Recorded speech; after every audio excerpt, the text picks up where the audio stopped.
I could be wrong, but it was at 9%, Wait, somewhere in the I'm middle. just trying to wrap my head around the timeline. In June of 2019, Biden had inflation. I want to say it was June of 19. It might have been 20. Okay. You understand sorry, that Donald Trump 20 was president for both of those years, right? I'm sorry. I'm an idiot. I said that Fox News lies. Like they have lied. I'm not.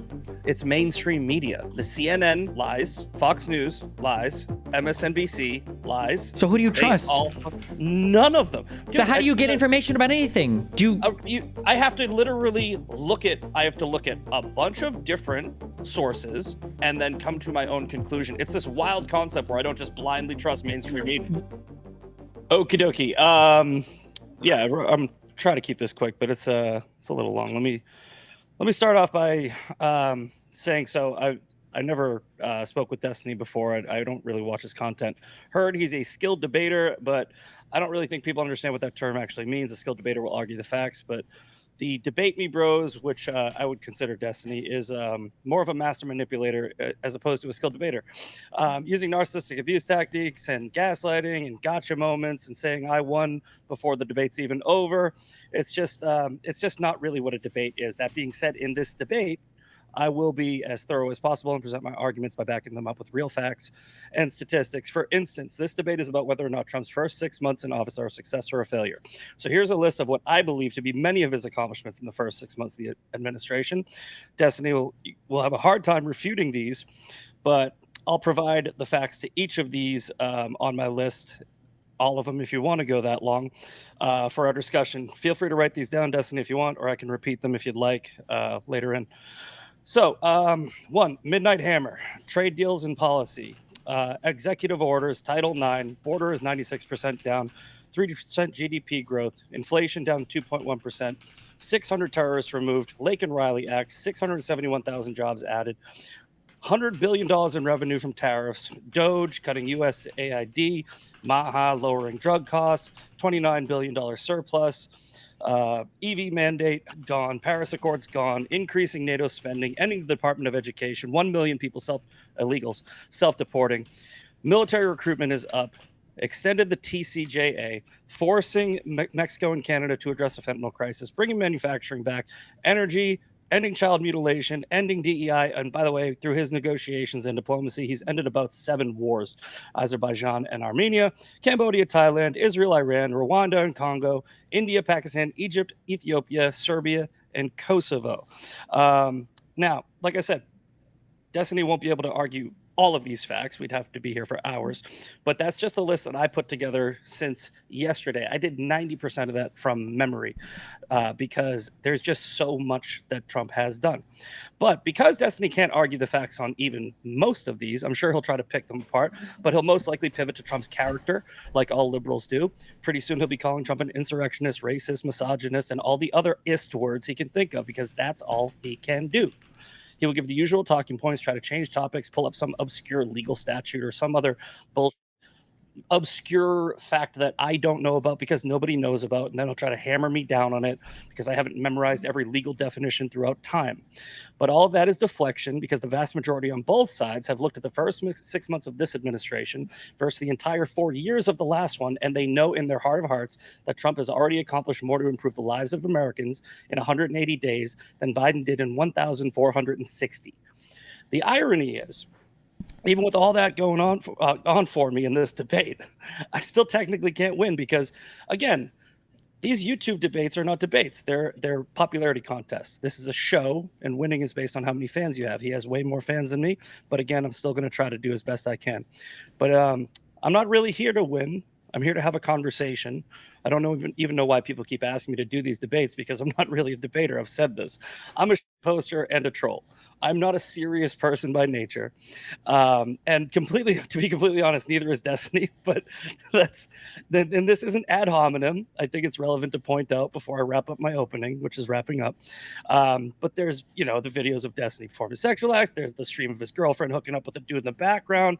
And there's allegations from women. And I don't know if those are true. I don't even care if they're true. I'm only bringing this up to point out the fact that anyone under the notion that this debate is between two intellectuals individuals that should be taken seriously should have their fucking head examined. This is entertainment, and I actually enjoy doing it, which is why I continue to accept these challenges. So let's put on a good show, and I look forward to hearing your arguments, sir.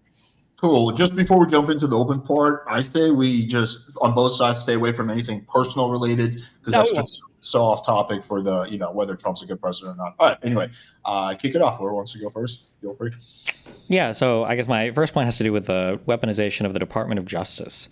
Do we feel like the offer that was made to Eric Adams to dismiss all of his charges if he'd play ball with the Trump administration, was that like an unprecedented weaponization of the Department of Justice?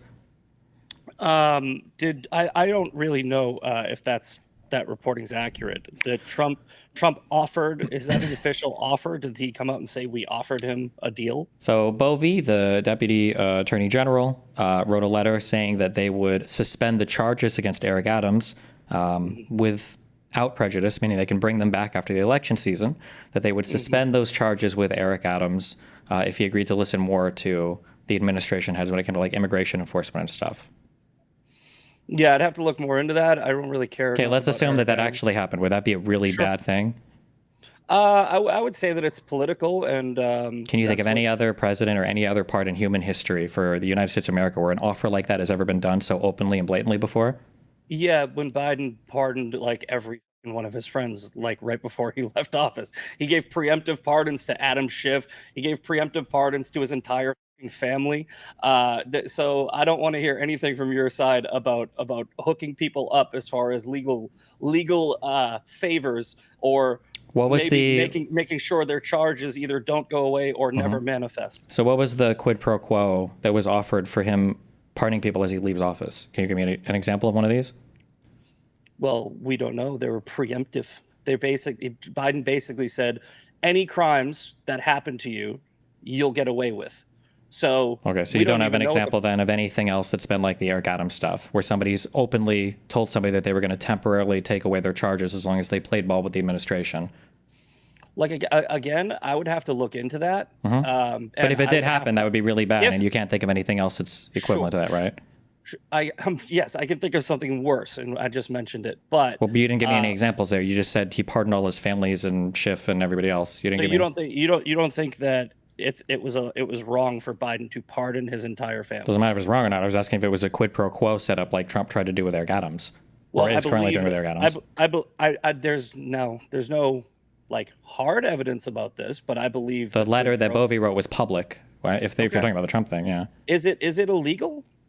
I'm not asking if it's illegal or not. I'm asking if you think it was a quid pro quo. If you think that there's any other part in like U.S. history where a president has weaponized his DOJ like that before. I'll secede the argument if, like you said, if I was to look into this and find out that there was a quid pro quo and it was for some political favor, then yeah, it would be wrong. Okay. Yeah. Okay. Do you think that targeting, like writing executive orders, calling out specific law firms, has any other president in U.S. history ever done that before? Getting mad at them just because they worked with people that investigated him in the past?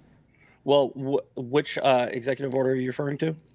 I mean, there are numerous ones. I can look them up for you if you want. I mean, there was one calling out like Eli Cohen or whatever. I remember that Trump was going after law firms that were engaging in what a lot of people believe is, inappropriate behavior, and putting an executive order against all firms so that behavior is stopped is within his purview. What was the inappropriate behavior? Like targeting people and targeting Trump, but Trump is using himself as the example. When something bad happens to Trump, he uses it as a baseline to stop it from happening to other people.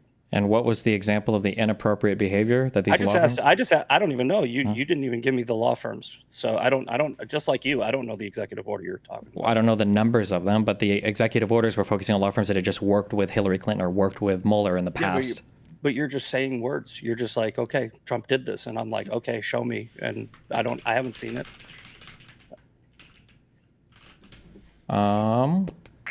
Okay. I mean, we can read through some if you want. Would you like to do, or? I mean, it's up to you, man. I'll let you continue with your line of questioning, and then I'll ask some questions of you. Do you think that Donald Trump suing like Ann Seltzer in Iowa because he didn't like the results of the poll? Do you think that that's a good use of, I guess, presidential. Is he suing her? Is he suing her, or is the Department of Justice? He's suing her personally, but he is the president of the United States. So presidents can't sue people if they're. Can you think of a single example in U.S. history where another president has sued somebody while he's in the office of the presidency ever? Why does there have to be? Just asking if you can think of one. No, but it doesn't matter. A person can sue anybody at any time, as long as they feel like there is a valid claim. So I don't know. Are you saying that Trump should suspend his rights as an American citizen because he's the president? I'm saying that the president of the United States suing pollsters because he doesn't like their polls is really bad. It's just a really. Are you talking about the poll? Are you talking about the poll that had like a 17-point swing and no other poll had that, where it was like doesn't matter. It was any absolutely poll, ridiculous. Yeah, no, I think that what they engaged in was election interference by posting that poll.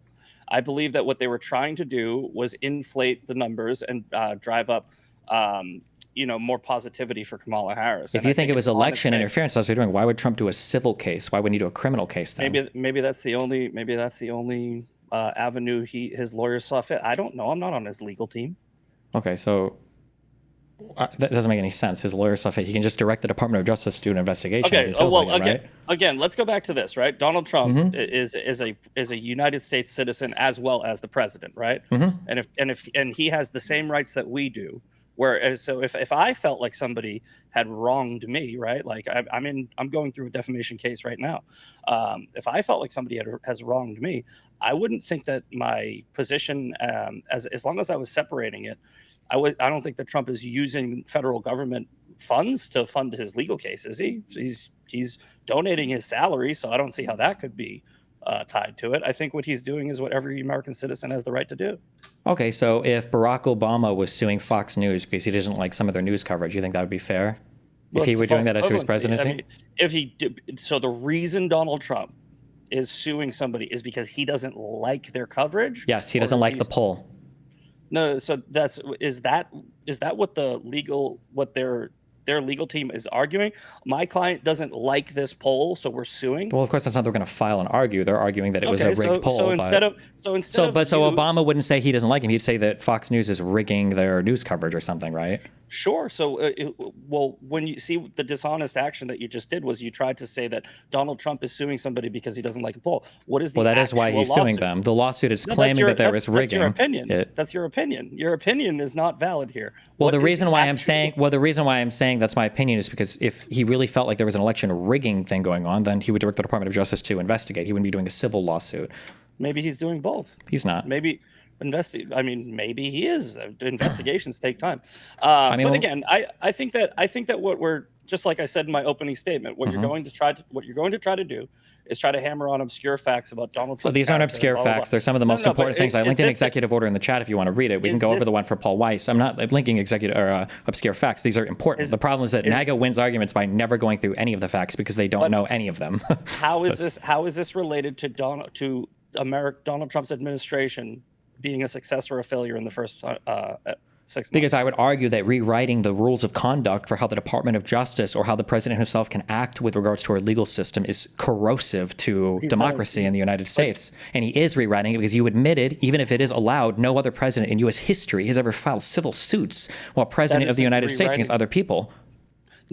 Setting precedent isn't rewriting something. What do you think precedent means? Setting precedent definitionally rewrites the rules. You're setting precedent. You're making something. Rewriting would be getting rid of and starting over. By Trump being the first to do something doesn't mean he's rewriting. It means he's writing. So I don't understand your argument. Okay, fine. We can say, instead of rewriting, we can say writing new rules, if that makes you feel better about what he's doing. It's still not new rules. The rules have already been Presidents typically don't sue people in civil suits while they're president because they understand how corrosive that is to the legal system in the United States.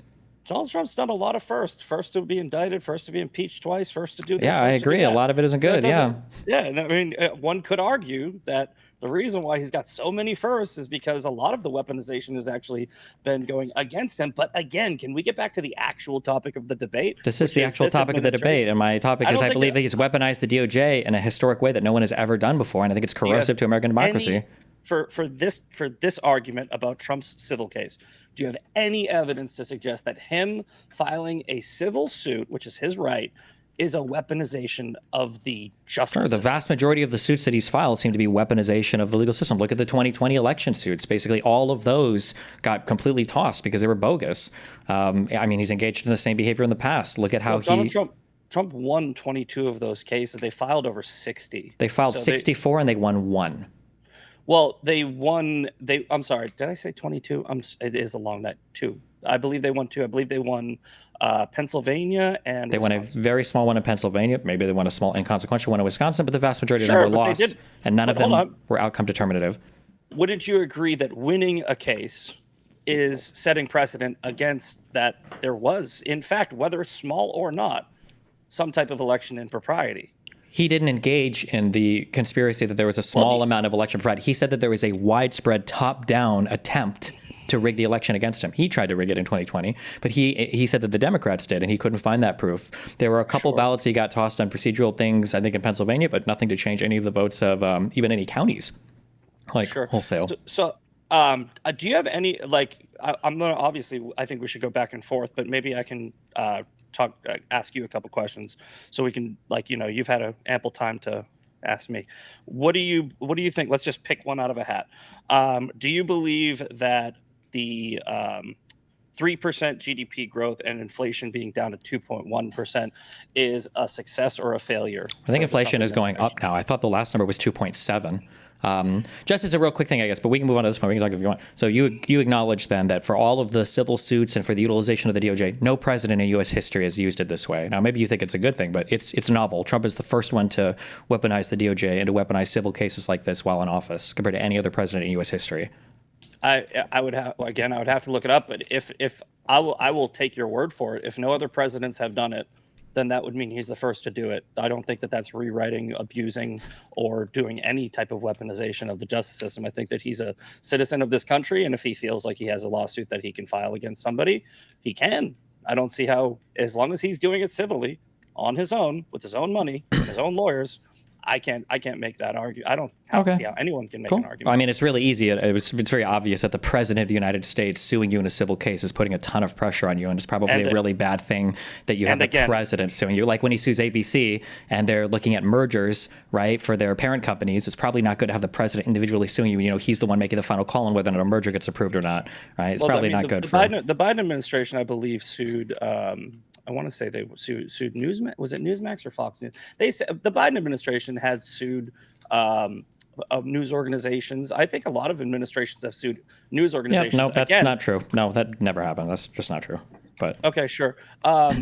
We could let's not do the look up everything. Sure, that's fine. Well, here before we jump off, because we can do your next topic next, like that Fox News settlement on the Dominion thing, that was just a huge lie from top to bottom, from the Trump campaign to Fox News hosts. There's never ever in the left-leaning media been a case even remotely as big as that where everybody was lying about election fraud like that, and the Dominion people, right?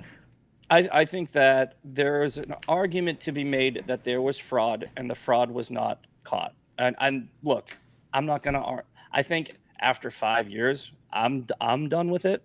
So I've moved on. But have you moved on? Do you acknowledge that he lost in 2020 then?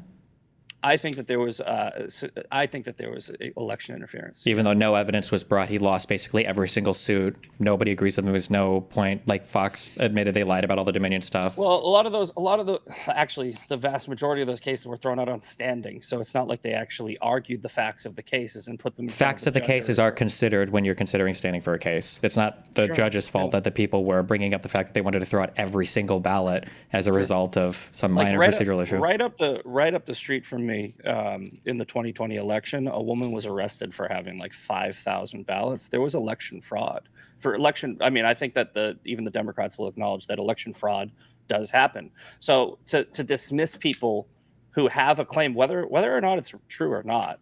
No one is talking about individual claims of election fraud. Donald Trump said there was a top-down plan by the Democratic Party to rig the election. Well, doesn't seem like that ever materialized anywhere. I think that a lot of that comes from, the pipes bursting and people pulling out boxes and all that. Yeah, all of that was fake. They lied about all of that. They lied about all of that. It was on video. I mean, what about them covering? They were covering up the windows at the polling station. So like on the pipes bursting and the boxes under the table, it was on video, but they cut the part where the boxes that were pulled out from under the table were just put there under the table from the lady. You have the truck drivers admitting that they were taking ballots from state to state. There was a lot of No, stuff. and why did none of it pan out in court? Notice how you don't know the Because specifics on any of this. Like, I've listened to a lot of these cases. I can show you. We can watch the full videos And right again, now in Georgia if you want over those ballot boxes appearing under the table. Like, none of this is true. You've just been lied to because you consume conservative media without questioning it. Sure. Yeah. Thank you for telling me how I think. Look, I think that we should move on because relitigating the 2020 election doesn't have anything to do with Trump's success in the first 6 months. So. Okay. I mean, you said you moved on from agree. it, but you still don't even believe in the results of the election, which I would say is Sure, like immediately but- yeah, disqualifying from having any opinion about U.S. politics, but including for the president of the United States. But yeah. Okay. Yeah, let's focus on Trump's second term, since that was the debate proposition. Yeah, yeah. So again, all right. So we went through the GDP growth and the inflation. Now, how do you feel about the border? Wait, I don't think Destiny ever got a chance to respond to that because He said inflation's going up, and I think inflation right now, I think, is at 2.7%. I think was the last number I saw. What was the average of inflation during the Biden administration? I don't know. Probably quite high post-COVID, I would imagine. So it's gone down then from the Biden administration. Or let's go with 6 months. So what was it in January, and what is it now? I can look it up. I mean, I'm sure. That would be the metric to how I would measure. No matter how much Trump messes things up, it's going to be better than post-COVID, right? Post-COVID, the entire world was experiencing inflation. Are you saying that was like? Let's not do post-COVID. Let's do from the first 6 months when he entered office on January 20th. What was inflation? I mean, I'll look that up right now. If inflation was higher than 2.7% on January 20th, would you agree that means inflation is down? Well, definitionally so, sure. Okay. So if inflation is down in his first 6 months, wouldn't you also categorize that as a success? So inflation, I just looked this up. Inflation is down by a very small amount. It used to be 6 months ago was 2.9%. Sure. Now it's 2.7%. So all right. So down is down. So that's I would say that's a win, right? I mean, and again, we're measuring something that does move up and down, and I mean, I wouldn't say that we can really hold you to that, but that's just one point. GDP hitting 3%, I think, is also up from 6 months ago. I mean, we had our first quarter was a GDP contraction, which is completely and totally insane given the economy that he inherited. I don't know why we would ever consider GDP growth a success right now when the first quarter was a contraction. You think that Donald Trump inherited a good economy? Yes, of course. How? Why? What? Because inflation had been basically brought down from all the COVID stuff, because we had a ton of major legislative packages in place that was stimulating the economy, things like the CHIPS Act, things that he's trying to take credit for now, things like the Inflation Reduction, the IRA, the Inflation Reduction Act, which was like a ton of investment in infrastructure, things like the American Rescue Plan, which shored up budgets between every single state and gave them big bailouts. Yeah. So, all right, here, this is what I have a hard time wrapping my head around the argument that COVID lasted 4 years, right? The effects of COVID lasted 4 years or even 3 years. I mean, Biden had inflation at 9%, and I want to say that was in, June of 2019. No, yeah, was it? It might have been. I think it was 19, and I could be wrong, but it was at 9%. Wait, somewhere in let the me just. middle. I'm just trying to wrap my head around the timeline. In June of 2019, Biden had inflation. I want to say it was June of 19. It might have been 20. Okay. You understand sorry, that Donald Trump 20 was president for both of those years, right? I'm sorry. I'm an idiot. I'm really an idiot. I'm not. I swear to God, dude. This is why I shouldn't do off of memory. 22, not 19. I think it was 22. I don't know why I was saying 19, but June of 2022. If you want to look that up. I think that was June of 22, not 19. But either way, inflation was at 9% under the Biden administration, and I think it was about basically 2 years after we already reopened the country. So I don't see how COVID is responsible for 9% inflation years after COVID was essentially already dealt with. I mean, shut down the whole global economy, shut down for 6 months. You don't think that? Do you think that all the other countries that were experiencing inflation? Do you think all those other countries were because of Biden, or? I don't think that I think that they had a lot of them had better numbers than we did. No, the United States came out on top. In 2022, was there another big global event that also might have caused some inflation to happen, especially related to food, related to Ukraine and Russia? Didn't a war start there as well? Okay, so again, so you're saying that Biden gave Donald Trump a good economy while simultaneously saying that during the Biden administration, inflation went up for whatever reason. You can make excuses for it, but Biden gave Trump a good economy after under Biden, the economy was bad.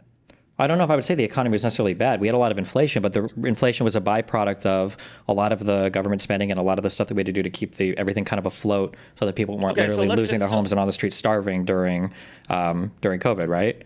So then let's blame COVID. But hold on, wait. Do you acknowledge that there was a lot of government spending that we needed to do under COVID?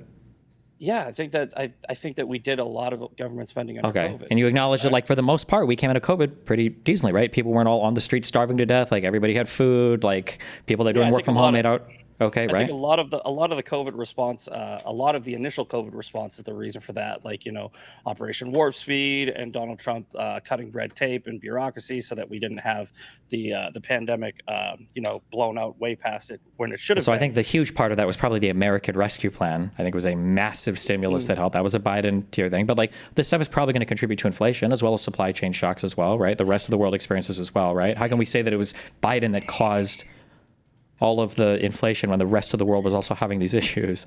Okay, so here's where my side gets a little hazy with all right. So everything Obama did, Obama gave Trump a good economy, and Trump did up for Biden, but then it was actually COVID, and then Biden gave Trump a good economy. You see how, like, there's never any accountability for the things that happen under your administrations. Like, the bad things that's happened under your administrations are the previous administration's fault if it's a different person, if it's Trump. Rather than just going off of heuristics, we could look at factually what actually happened. Was there a massive worldwide financial event that happened right before Obama came into office? Yeah, so this is what I'm saying. You're always going to find a reason to blame something else other than your own leadership. Sure. So then, what was the massive? What happened? What happened before Bush when Bush came into office? What did Clinton mess up? All I'm saying, let's simplify this. All I'm saying is Trump's numbers go down. No. Let's not simplify. Let's talk about the facts. Let's actually talk about the factual matters of what happened, right? Are there any other reasons why the economy has come down?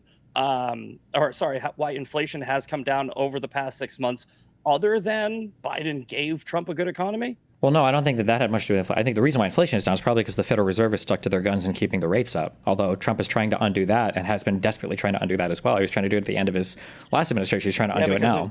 Inflation might even come down even lower. Inflation is still above target, right? Its target is 2%, and it's still above target, right? Yeah. All right. So under Donald Trump, so inflation is above target. The Fed is trying to keep inflation down, and Donald Trump wants to undo what the Fed is doing. Right? You acknowledge that, right? Under Donald Trump's first term, inflation never hit 3%. Right? Okay. It never even touched it. True. Okay? Do you acknowledge Donald Trump was fighting with the Federal Reserve to lower rates under his thing as well? That he also didn't like the high rates then? I'm just saying, I don't understand. You guys just don't see pattern recognition. Like, you don't understand. Like, Donald Trump's first term, inflation was down pretty much the whole time, right? And then he comes in and inflation starts going down, and you give credit for his whole first term. No, inflation has been going down since 2022. You think inflation was high and then it just started going down under Trump? Yeah, it went down from 9%. And you talk about this whole Wait, do you think inflation was at 9% in 2023 and in 2024? No, I think it was in 2022, like I said. Yes, and it was coming down. I fucked up the numbers. That's fine, but it was coming down under Biden in 2023 and in 2024. It continued to come down in 2025, right? It also went up under Biden. It went up all the way from, I think it was like 1.9 to 9, right? So you can blame that on the Russia-Ukraine war, but the Russia-Ukraine war probably wouldn't have even happened if Trump was in office. Why? I mean, what would Trump have done to stop it? He's shown that he has zero ability to stop anything. You know what Putin didn't do under Trump's first term? Invade Ukraine. You know what he did under Biden and Obama? Invade Ukraine. You understand that in Trump's first term, there were literally active fights happening in Ukraine with Russian troops. That was literally happening in the Donbass under Trump the entire time. Nothing changed. Yeah, there's conflict going on over there, but that wasn't a war. That wasn't an invasion. It literally was an invasion. Donetsk and Luhansk have been invaded. There's been a war there for since 2014 that Russia has been funding and sending troops into for. Yes. Okay. All right. Well, let's notice how when Donald Trump is president now, notice how he hasn't done anything to stop the fighting, despite him saying he'd end the war on day one. Okay, you recognize that's like a failure, right? That he said he'd end it on day one, and he hasn't gotten any closer to ending it, right? In 9 months. I think most people took that as hyperbole, and Hyperbole for what? So from day one to day infinity? Why would you guys? Did you guys really think that on January 21st the war was going to be over? Why would Donald Trump lie? It's not a lie. It's called hyperbole. It's just inflate. It's what Donald Trump does this. Okay, what was he Yes, he lies Come a lot. on, I man. agree. Are you going to take that literally? Were you really under the notion that Donald Trump was saying, I'm going to come in on January 20th, and by January 21st, everybody in the world is going to stop fighting? That's retarded, man. Like, don't. Okay, wait. Then why was he not being hyperbolic when he was saying Putin wouldn't have started this war if I was president for another 4 years? Well, because the evidence shows that Putin didn't start wars when he was in office. Putin does not want to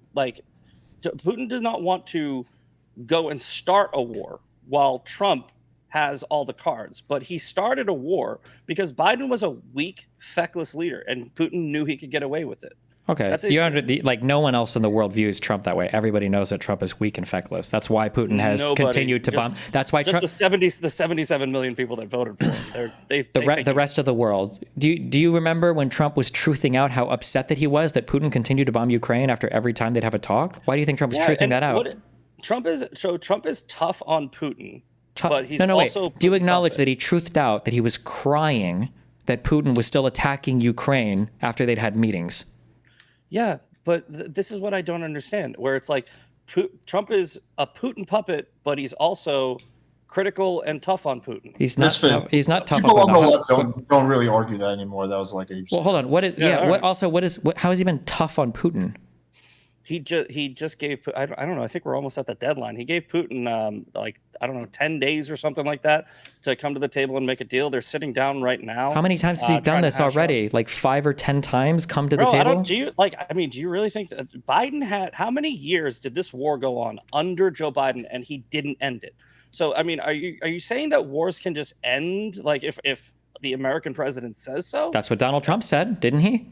No, but I'm saying, like, are you making that argument? No, I would never be as stupid to make that argument. But Donald Trump did make that argument, which is why I'm saying it's a failure that he didn't end it. He said he would end Israel-Palestine on day one. He said he would end Ukraine-Russia on day one. He's no closer to ending either one. So he's negotiated in the conflicts of Azerbaijan and Armenia, though that war ended, right? Wars start and end. There was like a mini genocide there. I don't know how that's a pro for him. Again, right? We don't give Trump credit when he does negotiate a war, but we criticize him that he can't end all wars with a phone call, right? It's like he's the one who said he was going to end it on day one. He didn't. That's a failure.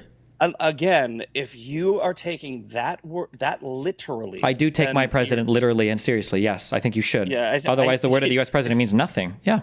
So you literally thought that he was saying, "I'm going to end the war on day one." Yes, that's what he said, and that is what he meant. He said it over and over and over again. Yeah. I think you're a simpleton if you believe that. Okay. Right. Like, maybe President Trump shouldn't make those promises then. I think everyone on the right understood that he meant very quickly. Oh, right? Very quickly? So if it's not over by midterms, would you acknowledge that he's failed there? What does very quickly mean? I think that if it's not over by the midterms, I will agree with you. That is a failure. He should be able to end it by then. But you know what? It's like this war is very profitable for both sides, and Putin doesn't give a shit about his citizens. He is throwing dead bodies at this thing.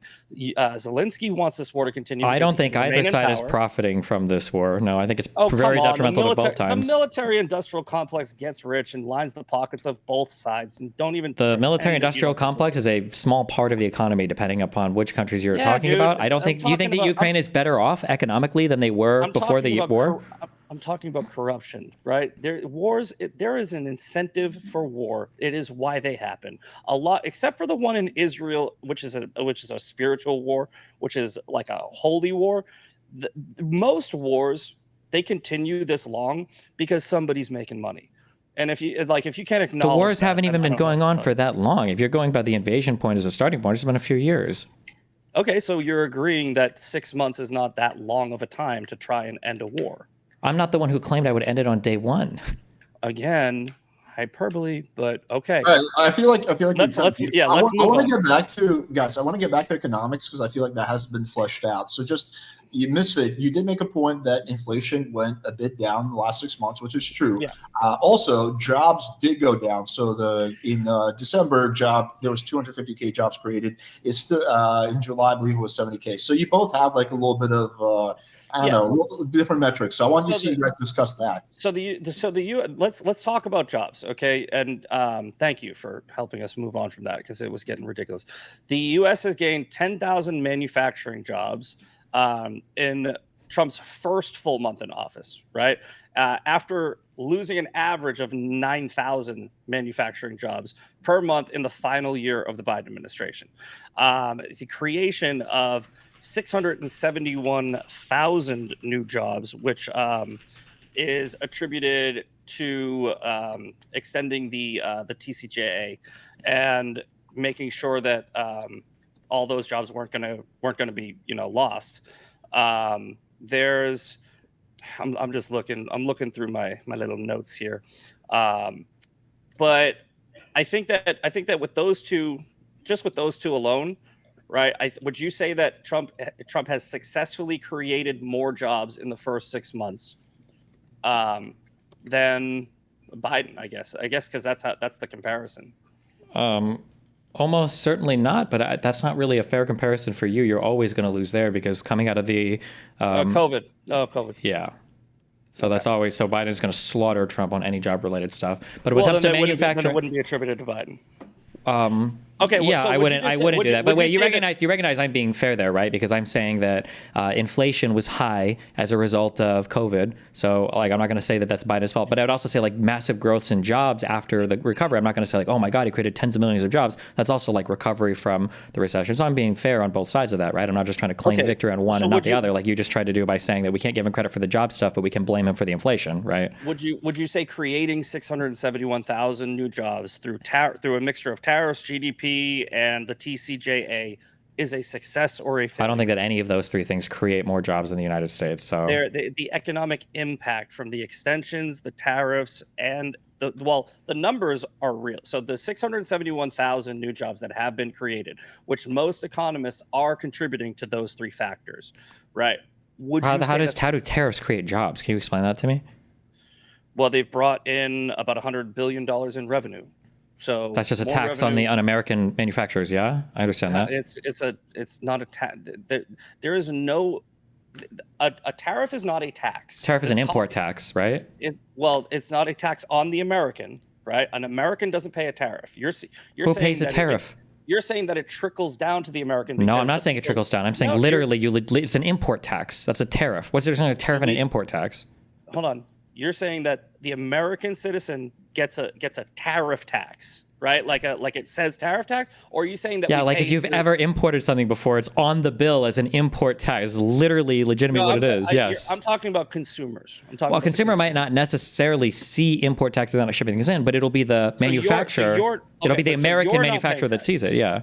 American manufacturing companies would have to pay a tariff. Yes, I agree there. So we were talking about two different things. On the average American, though, we're not paying the tariffs. So we're not paying taxes on those. But a lot of people make this false claim, like, oh, it's a tax that's rolled over onto the consumer. That's what I thought you were referring to. Well, I mean, American manufacturers are still Americans, right? Yes, the manufacturing companies, if they want to continue to do business, but they also don't have to pay the taxes if they just don't do business there. They can do business other places. That's fine, but you said that. I'm just saying that when we say that we've made $100 billion in tariff or whatever, that's just a tax increase on local businesses. That's all that is. Again, I'm just quoting from the which source is this? I believe this is from I think this is from The Hill, I believe. Are you talking about Trump's first or second term, just to clarify? First term. The TCJA, I think this is from The Hill. The TCJA extension and tariffs contribute to reported economic growth. Then they cite 3% GDP, 671,000 jobs through tariffs. Though they do say tariffs do risk higher consumer prices. So that's why I was getting confused, because I was conflating what you were saying with what my notes are saying. So the Trump tax cuts might lead to some more economic activity. You'd expect it to, right? It's a ton of deficit spending by the government. So that's, of course, going to lead to greater economic activity. But the tariffs are a tax on imports. So that's just money that American citizens are paying to the government. Yeah, only if they continue to do business with people that are ripping off America. They can also not pay that tax. They could, but they paid $100 billion of it, according to you. Well, then that's an import tax. Yes, but they're choosing to pay that tax. That's fine. Sure, that's great that they're choosing. I'm just saying it is a tax. It's an import tax. Yes. Yeah. So it's not like when the federal government forces you to pay taxes on something, like they just raise your taxes, right? It's like that's where I think that there's a lot of confusion. Maybe not with you and me, with a lot of people. What do you mean? They're choosing. I mean, you could just choose to work less. You wouldn't have to pay so much in income taxes. No. Sure. Exactly. Yeah. No. It's definitely going to hurt companies that want to do business with countries that are taking advantage of us. Well, with any countries that we import anything from, right? If those countries are, like China and other countries who let's use the well, it's every country around the world, isn't it? Right now we have global tariffs. Countries who are not paying their fair share, right, are being punished. That doesn't make any paying their fair share for what? For exporting stuff to us? Yeah, I mean, well, they've been taking advantage of us and charging us these ridiculous tariffs. They haven't been charging us tariffs. That's not true. That's not where any of our tariffs came from. All Trump has done with his tariff plan is go reciprocal. And he hasn't, though, but that's just a total lie, right? Most of it's not even reciprocal. How does that that doesn't make sense? Like in the UK, there are countries we had trade like surpluses with, and we still put tariffs on them. So how do you explain that as being a reciprocal tariff? He did the same thing to Israel too, because he's just going across the board. So across the board, so they're not reciprocal. These are just none of these tariffs were reciprocal, right? The tariffs which are estimated to have brought in. Hold on, wait. Let's see if we can agree on this one point. None of these tariffs are reciprocal, right? You can choose a single country if you want. We can look it up. There's none of these countries had tariffs on us that were reciprocating what we are putting on them now. None of these, not a single one was. I would have to. I mean, he's got 30 to 54% on China, Canada 35%, Mexico 25%, and the EU 15%. And between those four, we're generating 90 to 150 billion dollars in revenue. And import taxes, yes, yeah. So, but Mexico didn't have tariffs on us, right? We don't have reciprocal tariffs on. We just put tariffs on them. They didn't have tariffs on us before, right? So this, I actually said when I was making that statement, they're not really reciprocal. Oh, okay. They're just tariffs. I literally said, I go, he's doing reciprocal, which are not reciprocal. I said it before you interrupted. Okay. So no, they're not reciprocal in the sense of the word. Do you acknowledge that Trump lied when he called them reciprocal, or is that more hyperbole then? I mean, I don't know. I don't know why he called them reciprocal. It's not a good move. Sure. So he lied about that. That's okay though. Yeah. Okay. Let's go. Sure. Okay. Trump lied about the word reciprocal, and he did not apply it reciprocally. So that is a lie from Donald Trump. Bad Trump. When he said he could get 90 deals in 90 days, that also seems to not be true.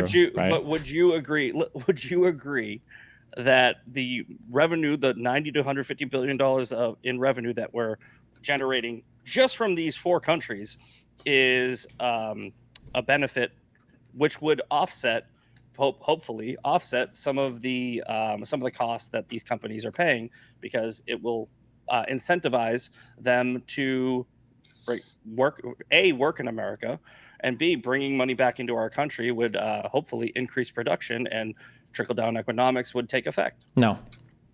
Okay, so you disagree.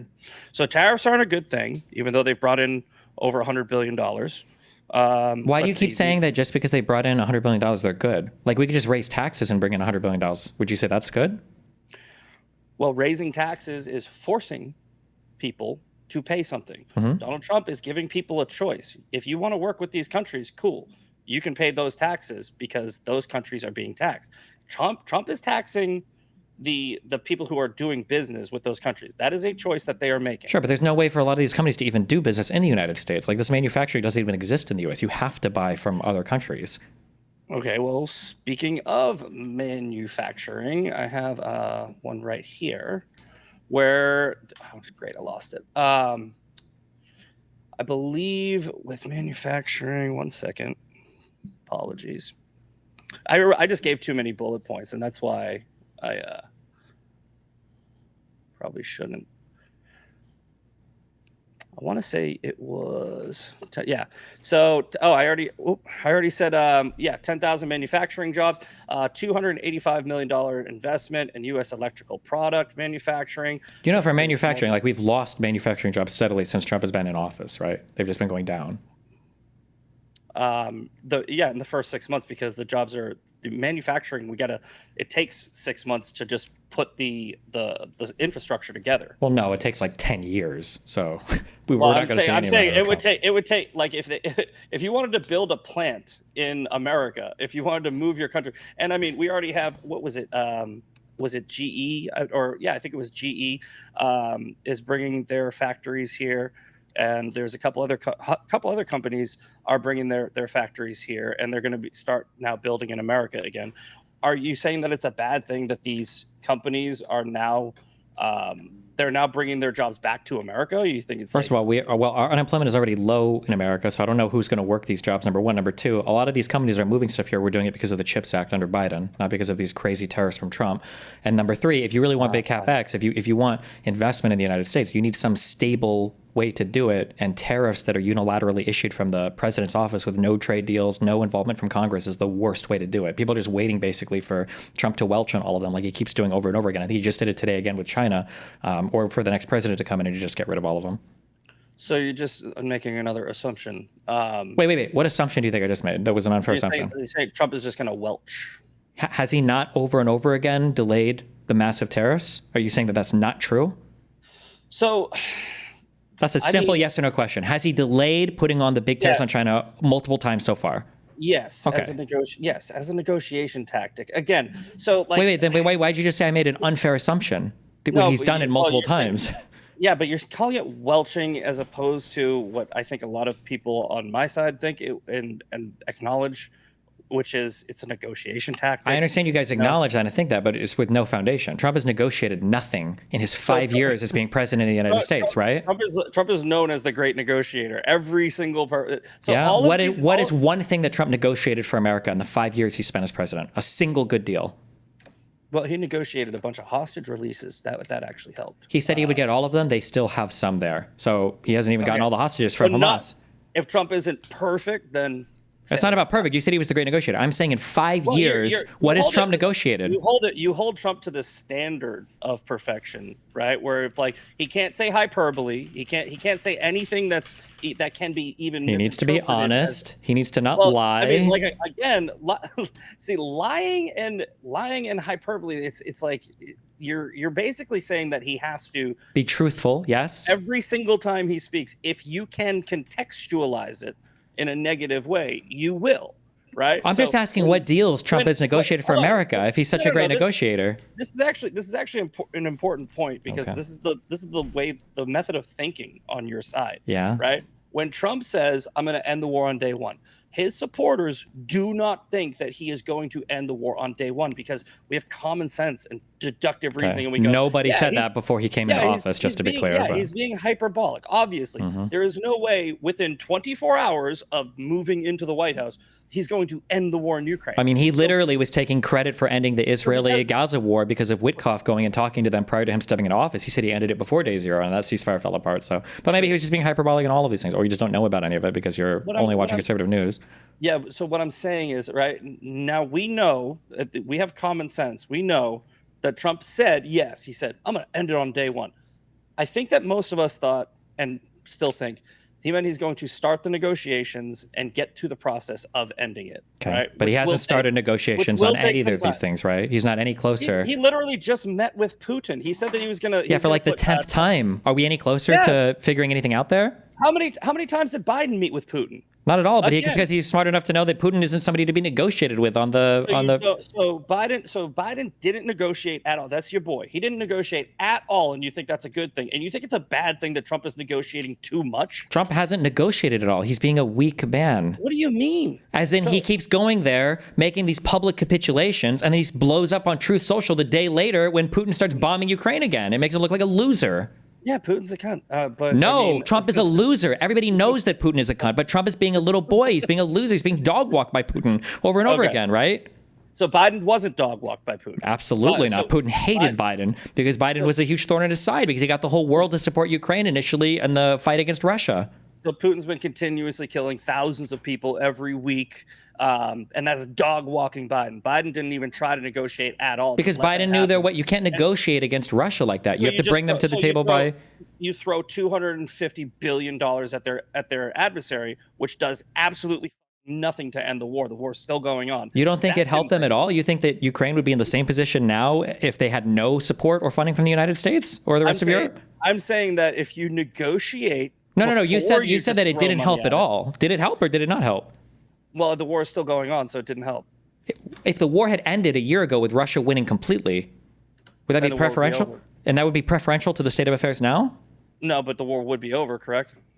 Yeah, but the war ending isn't necessarily a good thing if it ends with Russia winning completely. Biden's solution to ending the war was throwing money at one side. It was allowing Ukraine to fight against Russia because you don't want Russia to invade countries and steal their territory. Yes. So our tax dollars, right, which were continuously sent over without our permission, right, to a war in another country, was not negotiated on at all. So first, it was literally part of congressional legislation. What are you talking about? We had to do this border bill and hold it up for all this other stuff so it was voted on by Congress. I don't know what you mean by that. Voted on by Congress. What I'm saying, I didn't. That's not what I didn't. I didn't vote for Congress to send my money to. Welcome to a representative democracy where you have members in Congress that vote for things. Yeah, I understand, and I didn't bitch about it too hard, right? I mean, maybe a little bit, but what I'm saying is, if your first step to ending a war is throwing my money at it before you even try to negotiate, you're f***ing up, and that's not what. How could you? What would you have negotiated with Putin after he invades? Oh my God! You just said Trump is negotiating with Putin. No, right? he's not. He has nothing to negotiate. He goes and he has meetings when he gets nothing done, and then he comes back and then he truths out some stuff because he's mad because Putin keeps bombing them. So that's diplomacy. That Trump is doing diplomacy. Diplomacy is when you talk to the enemy and get nothing done, and he keeps doing the exact same thing he was doing before, and then you get mad at him. How do you know he's getting nothing done? How do you know each of these meetings aren't getting us one step closer to ending the war and stopping 7,000 civilian soldiers, people, human beings from dying every week? Because if it was getting something done, Trump wouldn't be raging out on social media after Putin keeps bombing things afterwards. Nothing's happening. We can just look at the map.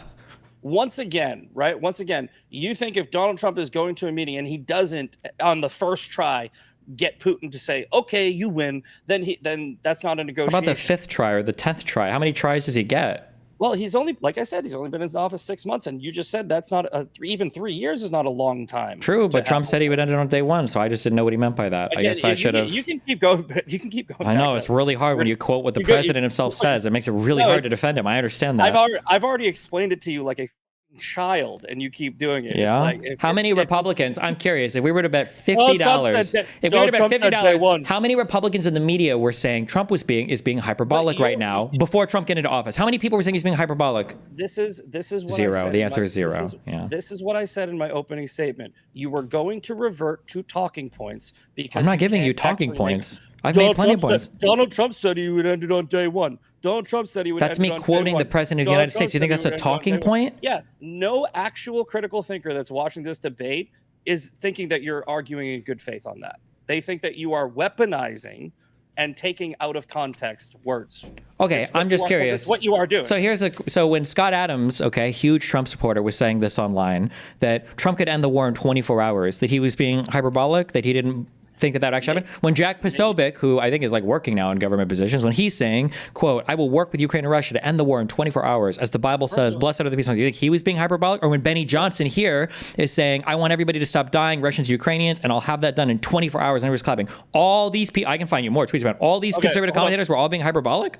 No, they're retarded. Benny Johnson, Benny Johnson, Jack Posobiec, whatever, is retarded. They are clickbait clout chasers on the right. Who's one that wasn't retarded? Give me one that wasn't retarded. Just one conservative commentator who's not retarded. These people are doing this for clicks. They are sensationalists. Sure. So give me one who's not. So they're going to take what Donald Trump said and sensationalize it, just like you're doing. Well, no, they're just quoting him verbatim. They're quoting him verbatim. Now, that might be sensationalizing it for you, but they're just quoting him verbatim. No, you are both doing the same thing. You are taking hyperbole, putting it into literal terms, and sensationalizing it to paint your own narrative, for your own reasons. Sure. And my narrative is just Donald Trump's own words. Oh my God. Can you give me wait? What's one? I just want to know what's one conservative that we back. trust. What's one conservative that was saying beforehand? Well, he's just being hyperbolic. What's a single conservative that we think was saying that? Anybody in the news on the conservative side we trust, or Do you think I have a database of everything everybody said in like throughout time in here? I don't know. well, apparently you have a database to know that Benny Johnson and Jack Posobiec are all like clowns. So I'm just curious, what's one conservative commentator that you trust? I know who they are. Sure. Who's one you trust? There's conservative commentators. Dan Bongino does a great job of covering things pretty fairly, and I don't think that he ever said Donald Trump would end the war in 24 hours. But if he did, then he was wrong. Okay. So all right, let's redirect, because we've spent a lot of time arguing about whether hyperbole or how seriously you should take Trump. I do think it's very important that we cover ICE and everything related to immigration. But I was actually But first, let's make sure that we've covered everything economically. I want to give you guys both a chance to make any more economic arguments that you have. Okay, so again, my argument is that the addition of 671,000 jobs, the 3% GDP growth, and I know you guys are saying 2.7, but I believe the number in July, which was just like last week, was 2.1. But I'll concede the 2.7, right?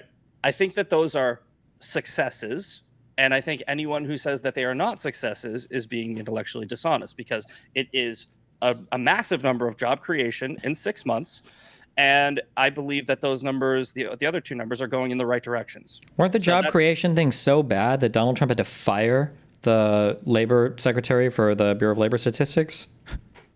The Bureau of Labor's what because they were inflating the numbers or something like that? Because when the numbers got revised downwards, Donald Trump accused them of cooking the books, and so he fired his. They revised, because the revisions that they kept on doing were inaccurate. So how could he possibly know they were inaccurate?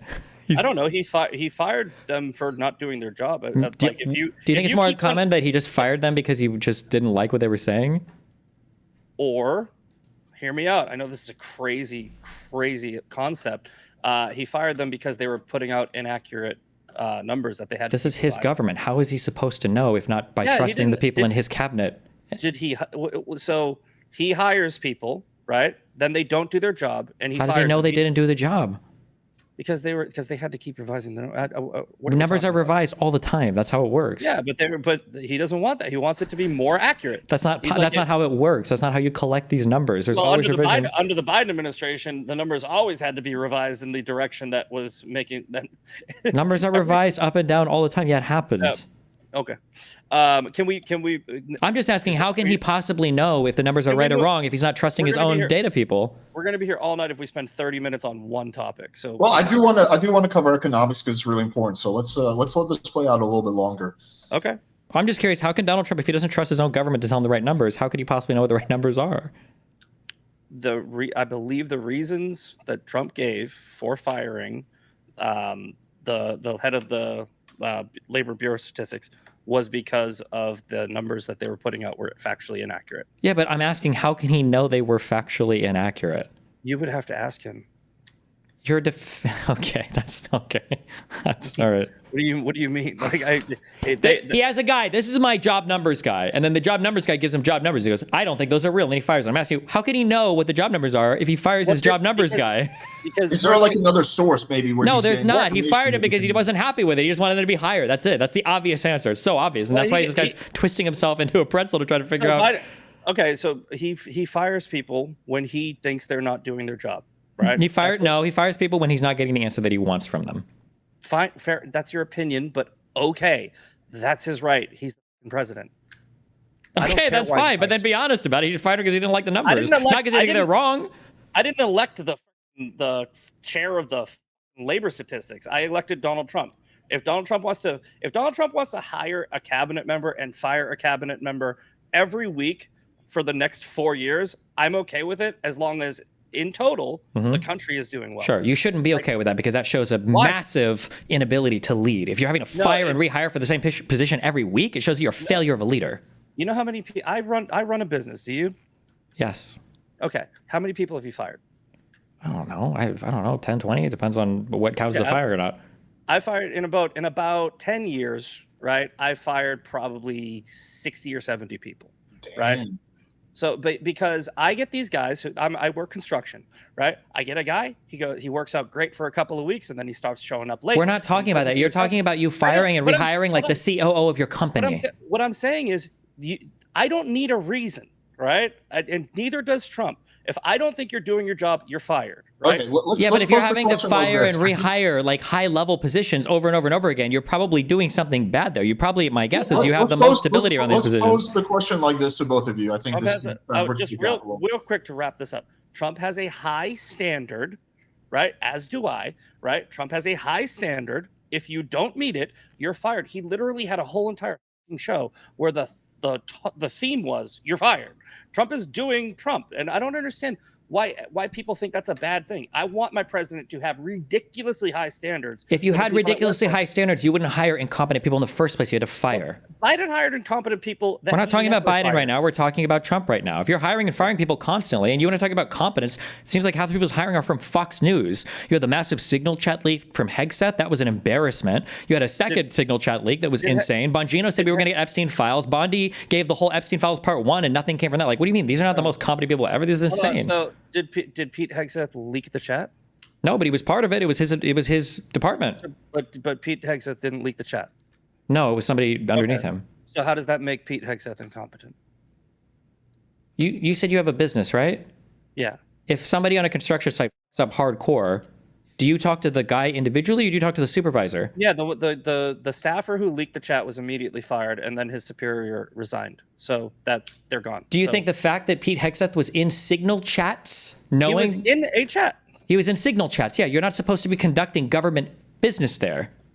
I think they did. They said that there was no impropriety to have the you think talking about an upcoming attack on Yemen that was like scheduled for 12 hours from now, you don't think that was an improper thing to be having in an unsecured chat? I mean, it was Signal. It was I probably wouldn't, but I'm not asking what you would do. I'm saying, is this not improper? You can't even admit to this. It's crazy. No. They already.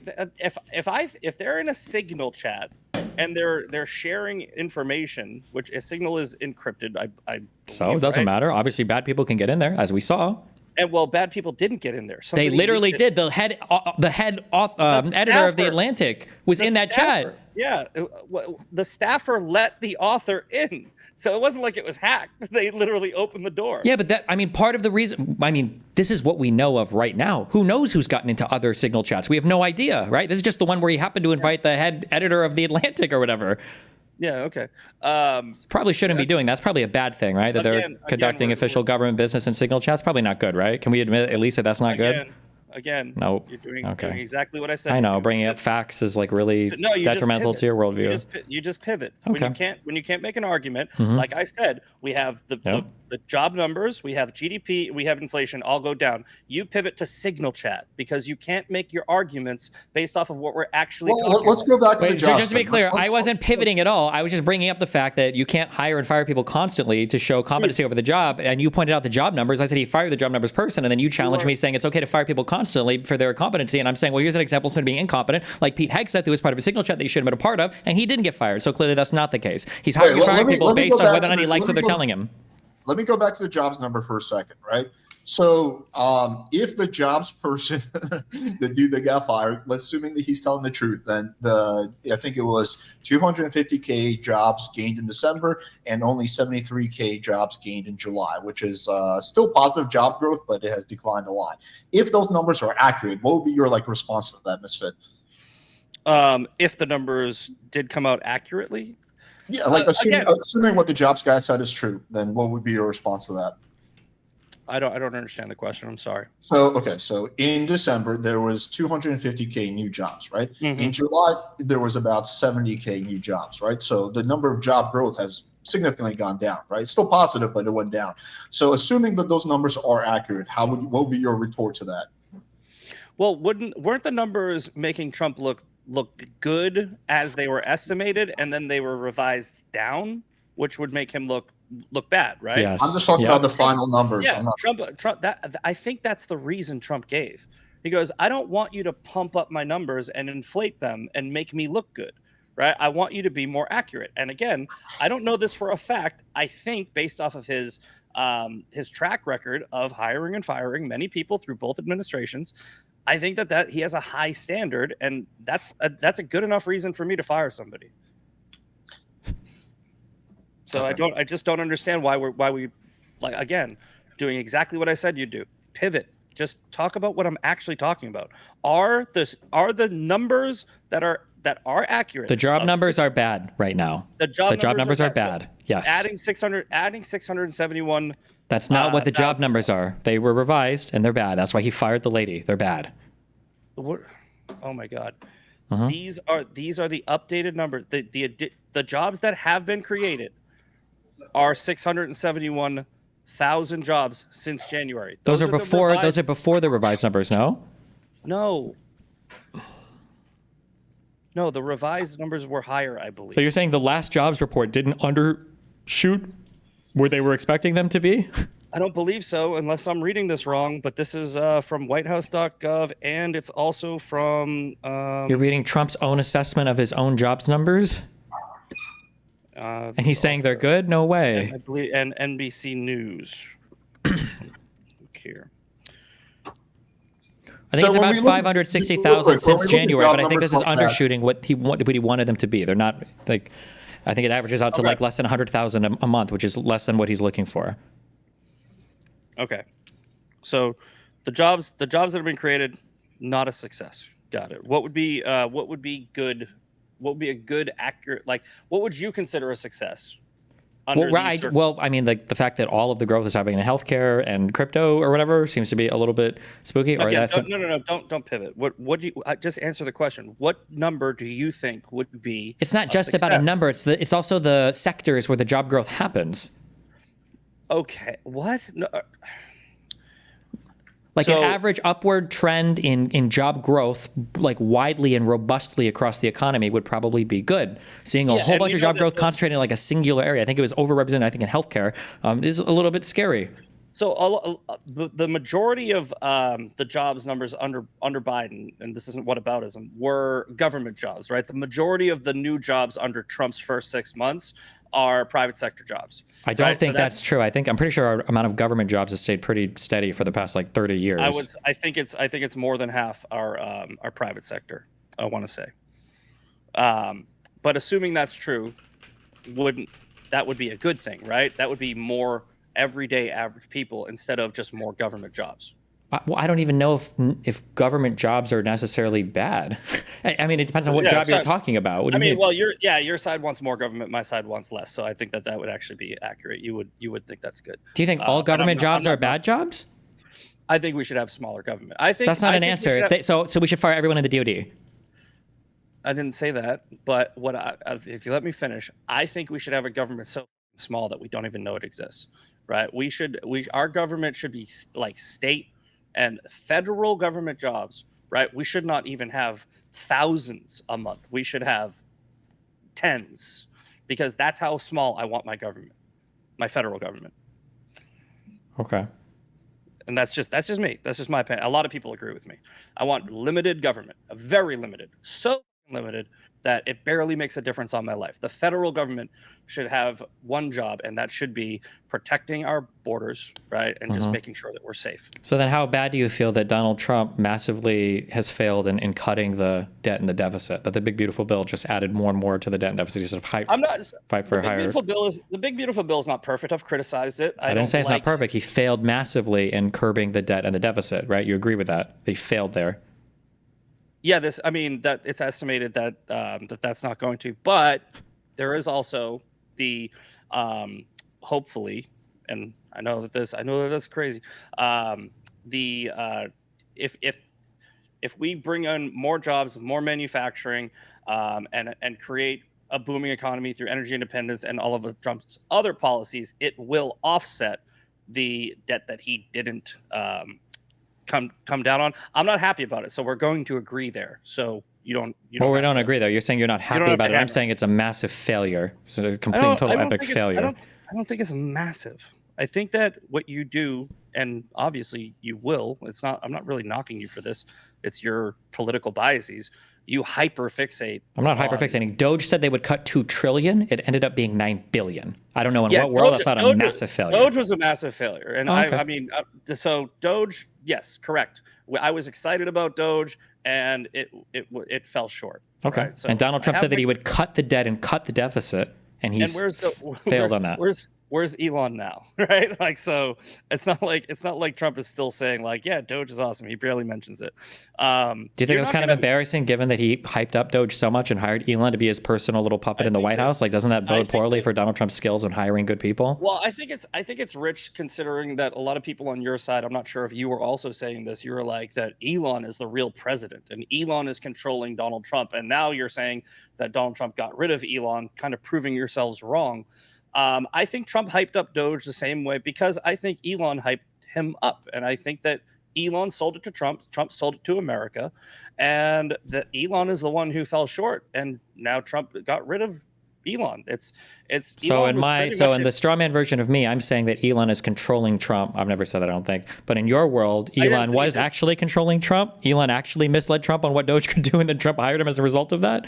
I think hyping someone up and controlling them are two completely different things. Literally, it's called manipulating through flattery. That's literally what that is. Yeah, I wouldn't say. Sure, Elon manipulated Trump, but I again don't think that that's the same thing as controlling. I think that Trump's juggling a lot of plays. I mean, every president does, except for Biden. I think he only juggled naps. But I think that Biden was more successful in every single conceivable metric than Donald Trump's been so far, and will continue to be. You mean the auto pen was more successful? Have you ever seen a video of Biden having an executive order brought to him to sign that he doesn't know what it is? Whereas on every single one that Trump has signed, people are bringing it to him and explaining what the EO is. Have you ever seen that happen with Biden? How many days did Biden take vacations out of his whole presidency? Was it 40-something%? You think that Biden has taken more vacation days than Donald Trump has? Absolutely. I will guarantee you that's true. Google, look it up right now. I'll look it up. But then back to my other question. Have you ever seen, you've seen people bring executive orders to Trump and then explain them to Trump, right? You've seen that, right? Yeah, well, he does that live. Don't you think that's kind of weird that he's not writing them and that he's the one who's getting them brought to him and explained by other people? Isn't that kind of weird? Yeah. No, I think you're being a little sassy right now, but you know how it works. Trump hires people to write the executive orders. They summarize them to him. He reviews them and hopefully reads the majority. If you had proof that Biden was hiring people to write executive orders for him, don't you think that would be scandalous in and of itself? Let me finish. Okay. I think that Trump reviews the executive orders. He puts together a collaboration, a team, right? His administration, and he then signs them, in which he signed them like live on TV. I think Trump has signed almost every executive order. As they're explained to him by other people. So they're explained to him based off of his agenda that he put together with his cabinet. Maybe. I mean, you think that. That could be the case. But hold on. But what I'm saying is, I don't think Biden put together anything. Yeah, that's great, but you have no proof of that. You can't prove any of that, right? Other than the fact that he was pretty much asleep the whole time, no. I mean, you can say that, but you can't prove that either. So I linked the thing on, you can look at for known totals of vacation days. You're giving me Wikipedia? Is there a different source you would prefer? Yeah, hold on. I looked it up on This says for Donald Trump's first term, he took 378 vacation days, and Joe Biden took 183 to 184. So Trump took about twice as many vacation days as Biden did.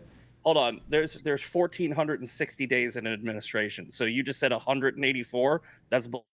What does ChatGPT say?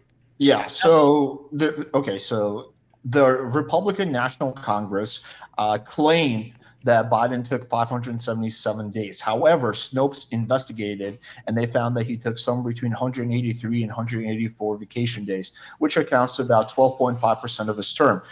During Donald Trump's first term, he took 380 days, which accounts to about 26%. Right, Biden. All right. So the Republican National Committee, and reported by other various sources. They were all reporting what the RNC was saying. Yeah. Hold on. Biden spent 577 days out of his 1,463-day term. So that's 39%. Okay. Now, I don't know what Snopes did on their fact checking. They do like, are you familiar with Snopes? Yeah. Yeah, he probably thinks it's liberal propaganda. But the RNC, the Republican National Committee or whatever, that's not Republican propaganda, but Snopes is liberal propaganda. Well, what are the findings? the evidence that the Republicans gave? Like, I'm sure that the way they do their tallies is they say, okay, Biden took a vacation day, this, and this day, and you add them all up to 577. You think there's a 577 to 183 disparity between the two sides. So even if it's somewhere in the middle, Biden took a ton of vacation days. Even if it was somewhere in the middle, it would still be less than Trump. But I mean, we can just read what Snopes says. A claim popularized by the Republican National Committee that former U.S. President Joe Biden spent 40% of his presidency on vacation stretched to the truth. The RNC treated partial days outside the White House as full days on vacation, made outright errors in its calculations, and included locations that are not always used as vacation settings in its analysis. Due to the So you'd do the same thing for Trump. A partial day outside of the White House would probably be attributed to a vacation day for Trump too. So I think that they use the same metrics as you would for Trump. Yeah, but when they use the same metrics for both, Trump took twice as many vacation days as Joe Biden. No, you're taking the good number from one. Let's not do this. This was you wanted to go here, and now we're here. And now you don't like the facts. I know you hate the facts are like kryptonite to a conservative. If that's your argument, I know if we spend more time on this, I will win. But I'm just saying, do we want to spend more time on this? I do. Yeah. Sure. Okay. All right. Fine. Let's do like 5 minutes on this, and then let's go to ICE. Okay. Let's go to the Republican National Committee and see what they said. So you said that they included partial days outside. So he did take 577 vacation days, but you're saying some of them weren't real vacation days. No, I'm saying that it sounds like they treated any time he was traveling anywhere, like to another country to meet with foreign leaders or whatever. It sounds like they were treating those as vacation days. Yeah, and that's like I said, that's the same exact No, thing. the majority of Trump's were just spent as golfing properties. Like if anybody watches any amount of news, where he was working. I don't believe he was working at his in the first term. No. So you think that Biden can work when he's outside of the White House, but Trump never worked when he was outside of the White House. Again, you applied two different standards. You applied two different standards to two different presidents. There's a significant difference between traveling to another country to go to their embassy or to go to a thing to give a speech versus Donald Trump going to a golfing property and just golfing. Yes. But he wasn't just golfing. Trump was on the phone negotiating. Trump, golf only takes like 3-4 hours. Well, that probably depends on how much you play or how many holes or rounds or whatever the fuck, right? Yeah. So Trump would golf for a few hours, and he's president. So I'm assuming that when he's at his golf course, he's got his staffers with him, and they're coming up to him going like, "Hey, Mr. President, this thing just happened." So again, he's literally working, but he's also golfing. Okay, show me that. This has already been reported on. He's literally. I'm not saying this anywhere. Where has it been reported on that he's? They have. I think that there was. I think that he just called. Was it? What was the conflict? He just called the president, and I think it was. India, Pakistan? No, it wasn't India, Pakistan. It was the one that just happened. It was like a 9-day war where like 30 something people died. And he called the world leader and from the golf course, and he said, if you don't cut the like, I'm gonna get upset. And this is just reported like 2 weeks ago. Trump called the world leader to negotiate the end to a conflict from the golf course. So this is the very recent event. You understand, your claim is unfalsifiable, right? You're giving me an example of one phone call that he made. How can I even debate this? Every factual source we can find shows that you're wrong. Okay, but you're saying what about the phone calls that he's making that we can't prove or verify or anything? Give me some metric or some analysis or somebody that's done something. Well, you said Trump is only golfing. I just gave you a real time, a very recent example of him working while golfing. Sure. Maybe not all of his golf things are. Maybe he does work in some of his golf things. I don't think he works on the majority of them, though. Okay, so you lied. Lied about what? You lied and you said all of it. You see what you said he only golfs, and now I said the majority. First of all, the majority of his vacation days aren't even. It's not all golfing, right? I think that they count 180 days golfing. His total vacation days were 378 vacation days. Well, just a few minutes ago, you said Trump's vacation days, he's just golfing. And then a few minutes later, you go, all right, fine. Okay, show me an analysis then. Show me an analysis of total vacation days. Well, that's what I'm saying. If you're applying the metric. Show me that.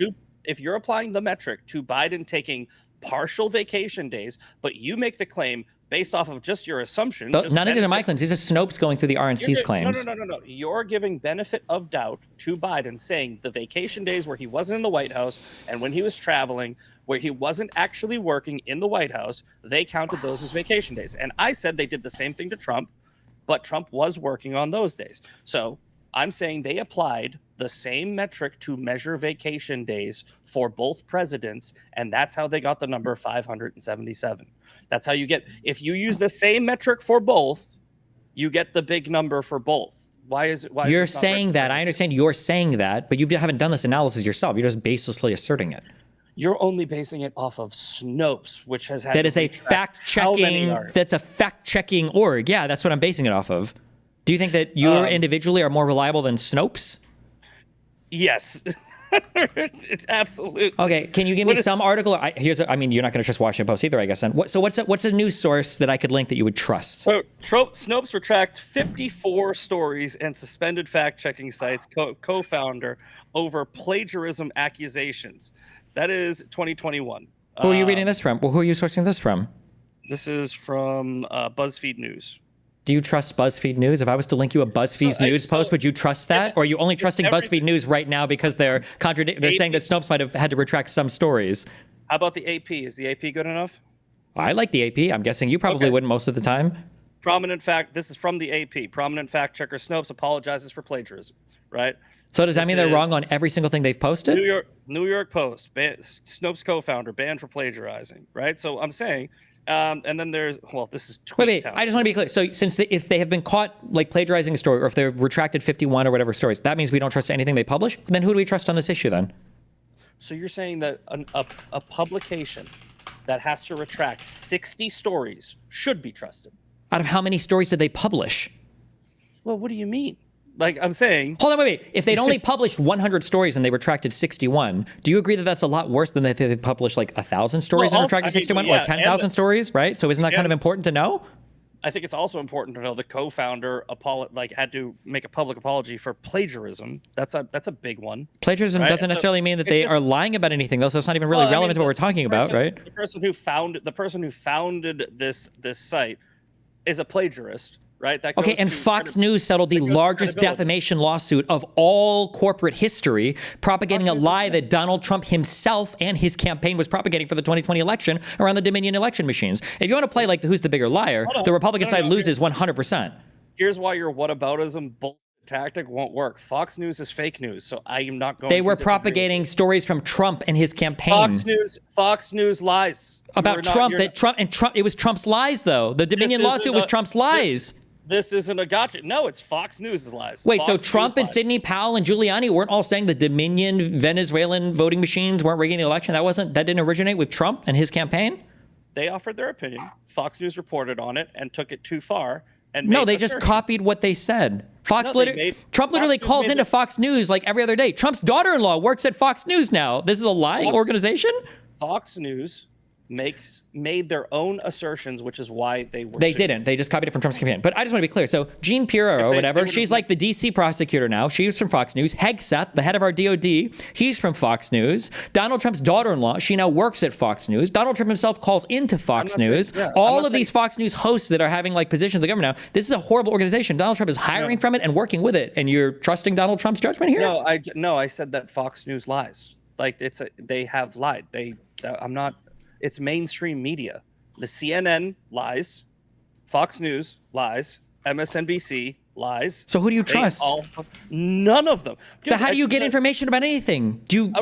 I have to literally look at a bunch of different sources and then come to my own conclusion. It's this wild concept where I don't just blindly trust mainstream media. Walk me through. How can you go to a bunch of different sources if all of them are lying? So I think there was a recent poll, 70% of Americans do not trust the media. And you're surprised that I don't trust the media? I'm asking you, how do you ascertain the truthfulness of any claim if you think that all of them are lying? Why would reading a bunch of lies help you figure out the truth if it's all lies? I use common sense, critical thinking, and deductive reasoning. Give me an example of how I feel you like use we're all common. No. getting kind of This is off really the important. This is literally the most important thing. This is the most important thing. How can you use common sense and critical thinking to ascertain a lie from a mainstream media publication? How can you common sense your way through the lies that they tell? Well, so they don't literally lie every single time they open their mouths, and not everybody at Fox News does lie, but the organization has a track record of reporting lies. So I don't trust the organization. Some of the people that work there, I would say, are more credible than others. So who do you believe in Fox that's more credible? What are some of these people? In fact, it's, you know what, ironically, I'm not just saying this because Trump hired him, but I think Pete Hegseth was an honest actor. I think Will Cain is a very honest reporter.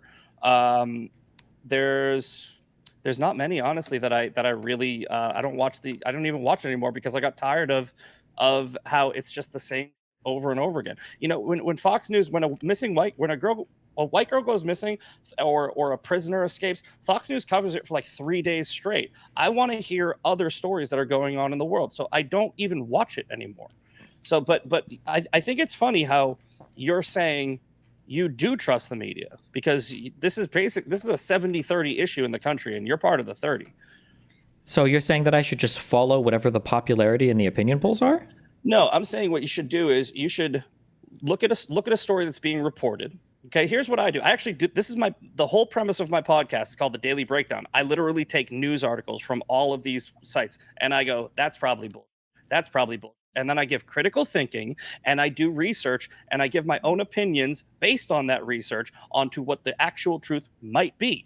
I don't make assertions of fact unless I can prove it. I don't say anything as an assertion of fact. Then show us right here. Let's do it with the election thing then. Or not the election thing. Let's do it with the vacation time thing. Show me how you break it down. Okay, we already just did this, so let's not do it again. But we didn't do this though. No, we didn't do this. We did. You just didn't like the way that I No, answered. you just didn't do any research. You just like gave me some opinions, right? You know, I research better than you, right? Like I have more media savvy than you. I'm a better critical thinker than you. I'm a better researcher than you. I know more facts about all of these things than you do. So I don't know why you're talking to me like this is you're enlightening me somehow. Yeah. How do you know you're better than me? Because I just listened to your thought process on how you pick things out here, and you have all the classic markings of somebody that falls prey to his own biases when evaluating media. I literally just said I don't trust the media, and you said that I fall prey to my You own said that you don't trust the media minutes after you told me that the reason why you know the Snopes article is fake is because BuzzFeed News said something and the AP said something, which I'm guessing are two media publications you don't trust. But you're actually displaying a perfect example of somebody who lacks media savvy, which is you are selectively critical. You believe sources when they tell you what you want to hear, and then you disbelieve them when they tell you what you don't want to hear. No, what I said is I take all of it. Now, giving one example of a BuzzFeed in real time to just point out the claim that there is a story where the co-founder, and I looked at 3 of them in a row where the co-founder apologizes for plagiarism, and I asked you, what source would you like? And you said the AP. The AP's plagiarism has nothing to do with being wrong about the facts. What if he was plagiarizing a dictionary? Is that... It goes to credibility. But again, right? But the Fox News Dominion lawsuit doesn't go to credibility? Hold on. I do want to go to ICE. I think we need to cover this. It's an important part of this first 6 months. Okay. So let's go to ICE. Trump's immigration policy in general. Where do you guys stand on this? I think it's a huge success. Now, I honestly don't know how you're going to do this, but I'm sure you're going to try. But I'll just give my I'll give my key facts, my key points. Actually, I won't even go through facts. I'll let you do that. But the border crossings are down between 92 and 96%. We had I think we had a day or a week where there wasn't one single crossing across the border, right? And I hope you're in agreement, but I think that's a success. I think that's a good thing. And here's why. Every time the border numbers are down, sex trafficking is down. Fentanyl is down, right? The raping of children and women that make the trek to America is down. And seeing the number go 96% down is 96% less sex trafficking that would have come through that corridor. 96% less fentanyl that would have come through that corridor. 96% less women and children who are raped on the journey to America through that corridor. So the numbers aren't even calculable, but my brother died of a fentanyl overdose, and I know what the crisis of fentanyl really is. Another, and I know this isn't related, but just real quick, forcing Mexico and Canada to address the fentanyl crisis, which is kind of related, is also very important to me. I think that's a huge success. I think that's a huge problem. But as far as ICE arresting illegals, getting them out of the country, deporting them, SCOTUS ruling in favor of Donald Trump that he has the authority to do so, I think every illegal immigrant that is not in this country who is breaking the law is also another potential crime that could take place, and that's down. So all in all, I just think it's amazing, and it's down. One follow-up question before we go to Destiny. What's your stance on legal immigrants being also arrested? If I understand that there have been some mistakes, and I don't think that I can defend them, so I won't. Mistakes happen. I hope that the administration has as few mistakes as possible and corrects them, which I have seen them do. And I think that it's kind of baked into the cake, and I don't like it, but I also don't think that you can halt all of these operations, which are, again, a massive success, because if you look at it as what I just said, 96% less sex trafficking, 96% less fentanyl, and you say, but what happens if they arrest one or two people by accident and then they figure it out and they let them go? They definitely inconvenienced these people. They definitely, those people should definitely be able to sue the federal government, and I hope they win. But those mistakes have been made, and I think that they are few. So you can harp on them, but I'm not going to try to say that they were a good thing. So yeah. All right, let's let Destiny respond. Yeah, I mean, there is no fentanyl crisis at the Canadian-U.S. border. I think Trump obviously just said that because he wanted to control the borders of both North and South more. Via executive order, he has shut down a lot of the entrance into the southern border, which I guess is good. It'd be nice if there was some legislation there, so it would be a little bit more sticky than just a president being able to come in and add and remove, whatever arbitrary caps he wants to set on the border. I don't know if that helps much with fentanyl. I mean, according to the CBP's own website, over 90% of the fentanyl that comes into the United States seems to be coming from like U.S. citizens or U.S. vehicles that are driving it through. So I don't know if a reduction in illegal immigration actually reduces the amount of illegal fentanyl coming into the country. But yeah, I mean, Trump can have his win on the border by shutting it down via executive action. It'd be nice if we actually had more legislation to deal with the actual immigration problems for real. But if all we can do is EOs, because he's an ineffective leader, then all we can do is EOs. And then I think that his weaponization of ICE and everything in the United States is making Americans hate probably everything having to do with immigration enforcement more than would be necessary. But again, Donald Trump is an ineffective leader who can't seem to make agreements or deals or work with anybody in Congress or any of the governors that aren't already in his pocket. So were you against the sweeping EOs that Biden signed on his first 100 days in office? Which ones? All of them. He signed, I think there was over 51 in the first month. I would need an example of an EO that I disagree with. No, I'm saying you just said that if Trump wants to rule through executive order, I guess. So the reason why I said that is because typically the border itself is in the purview of Congress to pass legislation when it comes to figuring out what the immigration policy should be. Donald Trump is declaring national emergencies to get around using Congress. That's why I'm opposed to him using it. I'm not just opposed to an EO blanket. I'm opposed to ones that I think are illegal. Okay. Where do you guys stand on, for example, let's take a look at DICON. We have lots of cases of nonviolent, some legal immigrants, some illegal immigrants. We're talking about nonviolent people who haven't committed a crime being sent to DICOT, which is essentially known as you go in, you never come out type of place. I watched a documentary on that place, and it is honestly scary. You get 1 hour of exercise per week. You are not allowed to talk. You can't. You have to kind of sit down in the fetal position. There's 80 people in one cell. It is honestly a nightmare. Take the worst prison in America, and it doesn't even come close, right? What is your guys' take on people who are not even from El Salvador being sent to El Salvador? That's prison specifically, especially ones who didn't commit a crime. First of all, I think the Supreme Court ruled with Trump that he can send illegal immigrants wherever he wants.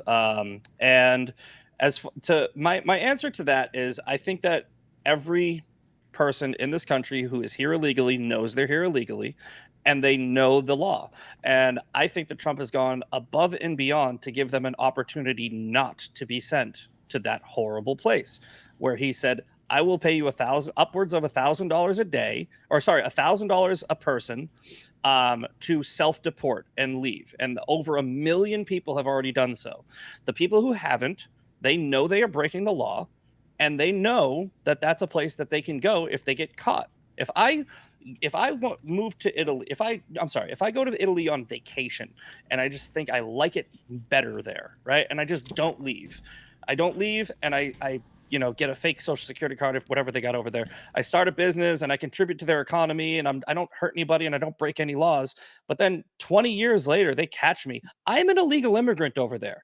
I decided to do something. I broke the law, and I should have to pay for it. So yeah, no, I'm sorry. I don't feel bad for them at all. They know they're breaking the law. They know they're criminals. Okay, Destiny. What's the question? What are your thoughts on the fact that, for example, a lot of people are being sent to people die being, yeah, no, I think it's super unhinged. I don't know why we have to pay another country to take people away from us. If we want to deport people, deport them. I just think that's mega cringe. A lot of people won't. The problem is a lot of other countries won't. So Donald Trump's hand was forced where he has to work out this situation with El Salvador, where El Salvador's like, yeah, send them.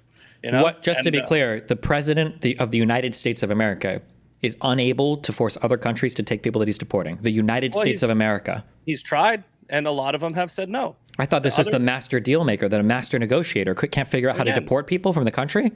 Again, if you hold him to the ridiculously high standard of being perfect, then you can say that Donald Trump has not perfectly forced every other world leader to take back the people that they intentionally sent to this country.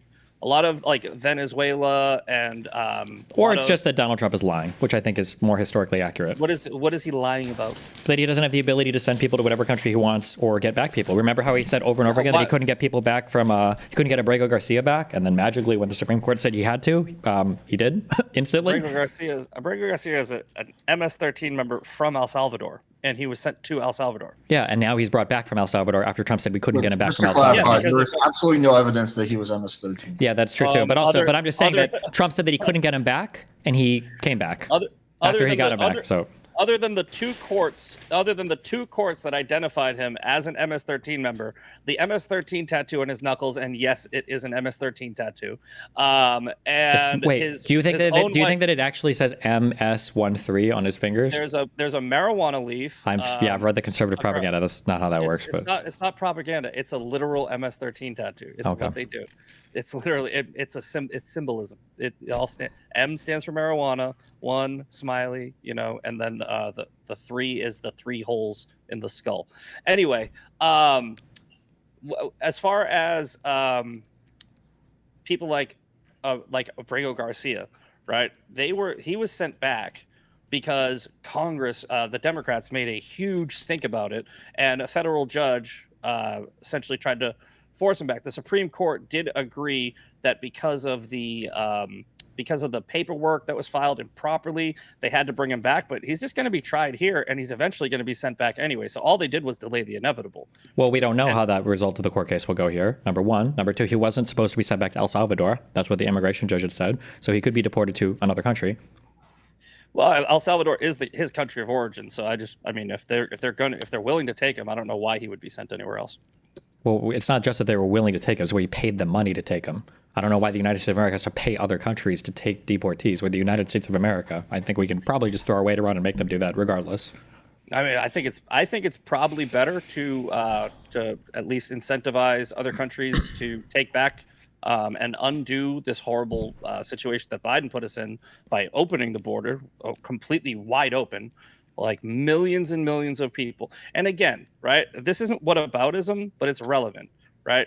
Every percentage point that the border went down was undoing sex trafficking, fentanyl, and crime that Biden allowed to happen in this country. Biden ruined. We're really going to do the Epstein defender president as the guy trying to curb sex trafficking? Is that really that's the route we're going to go down? Are we going to pivot to Epstein because you don't have an argument against that? No, I already said that the illegal crossings down are fine, I guess. What's your argument for opening the millions of illegals pouring in, and Donald Trump was able to shut it down within 6 months? Donald Trump just turned off the asylum seeking process. We don't even know if that's going to stand legally or not. I will see. Well, But he also closed the border down by shutting down the asylum process, nobody can come into the U.S. and claim asylum anymore at a port of entry. No. He made it so you have to be an actual asylum seeker. Okay. Millions and millions of people were not coming here and making legitimate asylum claims. They were just saying, I'm scared of my country. And they didn't have to prove it. They didn't have to give any documentation, which incentivized illegal immigration. It is illegal to lie about being in fear for your life in your home country. Yeah, but if you refuse to accept any asylum claims, then obviously you're not going to be able to ascertain which ones are legitimate or not. So I mean, it's but again, incentivizing. So shutting down the method that they were using with the CPP-1 app and just freaking, they were flying people in too, by the way, under the Biden administration. Yeah, I don't think that was happening. But also, like, we had a border bill. We had a border bill to shut that down. Why did Republicans oppose the border bill after Trump told them to? At the end of the same reason every bill in Congress is stupid. Congress is useless and garbage because they always put poison pills in every bill, and both sides do it. I'm not giving any excuses for either side of Congress. There was no poison pill in this bill, but okay. Yeah, there was like Democrat wish lists in there that the Republicans didn't want to sign on to. Mm-hmm. So what happens with both sides, by the way, so try not to come at me for this because I'm saying my side does it too, is when they write legislation, they write in a bunch of and then they go, all right, let's try to sneak in our wish list. I think the border bill was just a border bill. That was it. There were no the border bill had other No, it didn't. Republicans tried to make it have other in there when they tried to tie it to the Ukraine stuff. But so there was two versions of the border bill. Initially, it did have funding for Ukraine, funding for Israel, funding for Taiwan. But then that was the Republicans' insistence, though. That was at the Republicans' insistence. But then it got separated out. Let me clean this up. But then after that, there was another proposed border bill that did not have all of that. So but that even both actually correct. Even that border bill, even the revised one, was garbage. It let 5,000 people in a day. That's not a border bill. It didn't actually, I don't want to get involved too much, but it didn't actually let five. It said that up until, so if you hit 5,000 border crossings, then 5,000 encounters at the border, then the border would get shut down. So it didn't say that 5,000 people can get in. It said that once you hit 5,000 encounters, the border shuts down. But those people that they're countered are still subject to, whatever regulations. I honestly, I'm not. You've been actually a very fair moderator, so I think that's a fair point to jump in on, and I'll address it real quick. What you're basically saying is, right, that they put a border bill together that says we have the ability to shut down the border, but we won't do it until 5,000 people cross the border. In my mind, that means 5,000 encounters. 5,000 encounters. Yeah. What that means to me is we will now wait for 5,001 before we do our job. And Republicans are like, why not just do it at 1? I don't like this bill. Because because people need to be allowed to claim asylum. It's like a legal process that was afforded to people. 5,000 per day. People need to. Okay. Well, no, it was if the encounters got too high, they had the ability to shut down the border. Do you think it's better for the president to do everything and not have Congress involved at all? Would you, if Donald Trump tomorrow said he was going to abolish Congress and just want to do everything on his own with his administration, would you support that? No. That's a stupid question. I think. Okay, well, because it seems like you're okay with the president doing everything unilaterally. The tariff policies are just him. The immigration policy is just him. Foreign policy is just him. Like, what do you not want the president to do on his own that he should look to Congress for? I want the president to do every single thing in his purview and use the maximum amount of his authority legally under the Constitution and the executive branch. But I do not want him to overuse or do anything that's unconstitutional. If Donald Trump wants to work harder than any other president and write more executive orders than any other president and do tariffs and do this and do that, I don't care. That's his job. It's in his purview. What I would really love is for Congress to do their job because they get paid 10 times as much as a school teacher and work about half as much. And I don't understand how they're even like a thing. So Congress gets paid 10 times as much as a school teacher? I mean, some of them, they get, no, I would say more, if you take the average, probably 5 times as much as a school teacher, and they work less. Yeah. They work less than a public school teacher and make 5 times as much.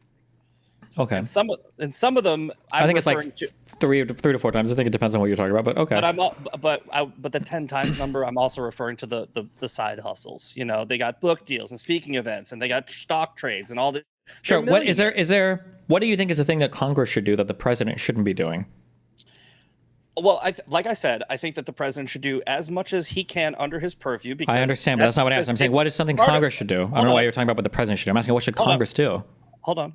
I'm saying that representative government, which is what we want in this country, the president is also my representative. So I want him to do as much as he can do. I want Congress to also do as much as they can do. I want them to stop taking recesses. So what's the job that Congress should have? Congress should be making laws and not like only making laws, but they should be tending to their districts and doing. So they made a bill last time for immigration, and the president Donald Trump shot it down because he wanted to keep the border open for election. So here's what I want Congress to do immediately. I want them to immediately make a law that says that none of them can engage in any secondary income activities while they are serving in office. And that means no stock trades, no book deals, no speaking events. You get your base salary and that's all you get. Wait, do you think that the same should be said for the president? Yes. So you acknowledge then that Donald Trump is like doing more side hustles than every president in all of U.S. history combined, and all of Congress and every U.S. Congress combined in history. Every single congressional member, Senate and Congress, and every single president combined has made less money than Donald Trump has made on his side hustles, right? Okay, so Donald Trump has donated his whole salary, though, right? Wait, Donald Trump's salary is like $400K. He's made like hundreds of millions or billions off of Trump coin at this point. That's nothing. That's a drop in the bucket. Maybe I should have clarified. I'm sorry. I mean related to Congress, right? Like, I don't think they should have any speaking engagements, book deals while they are working in Congress. If they have a private, like I don't think that MTG, who's a moron, by the way, we'll agree on that, should have to give up her construction business because she joined Congress. No, I'm not saying that. I'm saying I don't think that they should be able to have side hustles while in Congress. Like, they shouldn't be able to go and do speaking engagements. They shouldn't be able to trade stocks because they have insider information.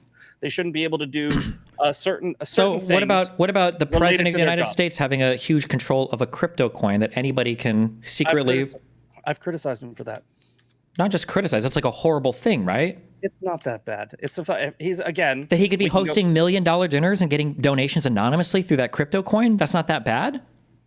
Well, he could be, but that would be a huge violation. And if he did that, didn't he literally have a special crypto dinner where like the top 50 Trump coin holders were allowed to attend? Didn't he literally actually do that? But if they were just buying the crypto coin on their own, and then he was like, yeah, you can come to a dinner. I don't know. I don't even know what you're talking about. Oh, okay. No, wait. Hold on. This is the standard conservative go-to is like, I don't know anything about the most corrupt president in history. It's kind of crazy that you wouldn't know that the president said the top holders of this crypto coin, I'm going to invite the top like 30 or 40 or 50 of you to come and have like a special little dinner with me. That's kind of strange. You wouldn't know about that. But the most corrupt president in history. I think the last president literally went to Ukraine and said, if you don't fire the prosecutor that is investigating my son for corruption, I will not give you $1 billion of taxpayer money. So why do you think Biden said publicly when he was on stage that he was pressuring Ukraine to fire Shokov? Why do you think he said that? Because they wanted him fired. I don't give a because the entire world he was a corrupt prosecutor. On camera, yes. According to Biden, right? No, according to all of Europe and according to Ukraine, that's why he got fired. On camera, according to Ukraine, one of the most corrupt nations in the world.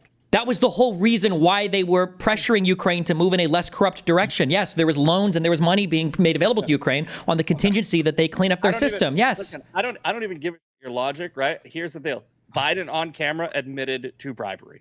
It wasn't bribery, though. What do you mean, admitted to bribery? Absolutely bribery. If you say, I walked into a world leader's office and said, yep, I will withhold taxpayer dollars, yes, which he doesn't have the authority to do. He did have the authority to do it. That was the whole deal. The deal was that the United States had made available preferential loans to Ukraine that as long as they followed all of the guidelines set forth with deals that were also negotiated with the EU, that they could have money available to them to fix up their system. And firing corruption and getting rid of corruption was part of the agreement. Yes, that's why do you think he felt comfortable saying this on a world stage? And it is just a coincidence that that prosecutor was investigating Biden's son. Technically, well, he wasn't investigating Biden's son. One of the open investigations was into Burisma, but there were lots of open investigations. And this investigation had been dead for years. There wasn't even good evidence that like anything was even going on here.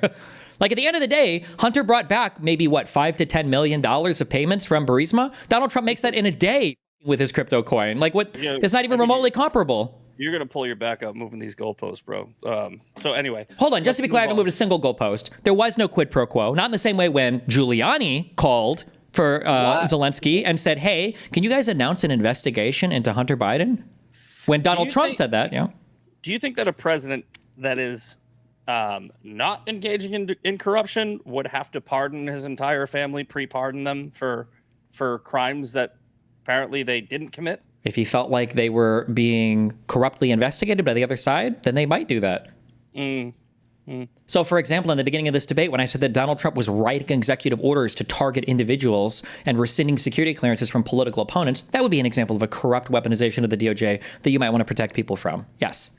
So Biden can just assume corruption, right? No, not assume it. We would just see corruption based on the conduct of the Republicans and what they'd been like for the 4 years when Biden was president.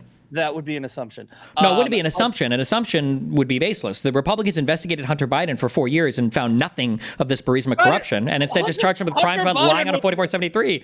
Hunter Biden was convicted of a felony. What the fuck are you talking about? The felony was lying on a 4473 about doing drugs while buying a gun.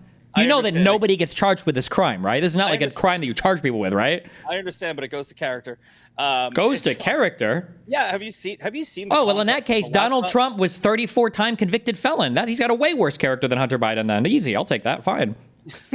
So Hunter Biden also wasn't even in part of the government. He wasn't president of the United States. Donald Trump puts all of his family members all over the government and media. Okay, so let's go back to. I think we're doing the thing again. Right. What was the original claim? Okay, so the claim was the crypto thing, right? I don't think that Trump should engage in the crypto thing, but it also goes back to the argument I made on why he can engage in lawsuits, right? He's also a private citizen while being president of the United States, or he has the same rights as a private citizen. So legally, he can do it, right? Do I think it's well, legally, Biden can pardon anybody he wants. That's fine too, right? Yeah, you're right. He can. I just asked you the reason, and you give the most amount of leeway to your side. I don't give any leeway. I just look at the facts. It's very easy to just look at the facts. Yeah. So you look at the facts that Biden presumed that he made an assumption that the Trump administration was going to have a corrupt DOJ that was going to go after his family, so he just blanket pardoned which they've done. Donald Trump literally says he wishes he could go after all the J6 Select Committee people, but he can't because they were pardoned. Let me finish my point. Please don't interrupt. I don't interrupt you. All right. So Biden presumed that there was going to be a corrupt administration, and under that assumption, right, he pardoned his whole family and then some random people in his circle. But Trump cannot assume that the pollsters and the other people are corrupt based off of their the behavior that Donald Trump is making an assumption. Yeah. Right. So because there's evidence for one thing. Because there's evidence for one thing and there's not evidence for the other thing. Let's let him finish. Okay. I know you can't stop interrupting me. So my point is, right, you have two sets of standards, right? Whereas I have tried to give the same set of standards, just like we did with the vacation days. I'm giving the same leeway to both and saying that both of the numbers were days where both presidents probably weren't really taking a full vacation, but both people who counted these vacation days counted them high, right? And that's where I went. I gave Biden the credit and Trump the credit, equal credit. What you do is you give one side credit and then not the other. It's clear. So I mean, if you can make that make sense to me, please do. Yeah, I just like to look at the actual facts and the evidence, and then keep saying facts. Wait, Misfit. Now let's let Destiny. Yeah, so the facts would be somebody like Kash Patel saying that he's going to come in and open investigations on every single person that worked with the J6 Select Committee or that worked with Biden. That would be evidence pointing towards a corrupt DOJ. The fact that when the DOJ came about under Donald Trump, they started to write executive orders, literally targeting individual law firms, literally targeting individuals at those law firms, and then rescinding security clearances from people that they deemed as enemies of the administration.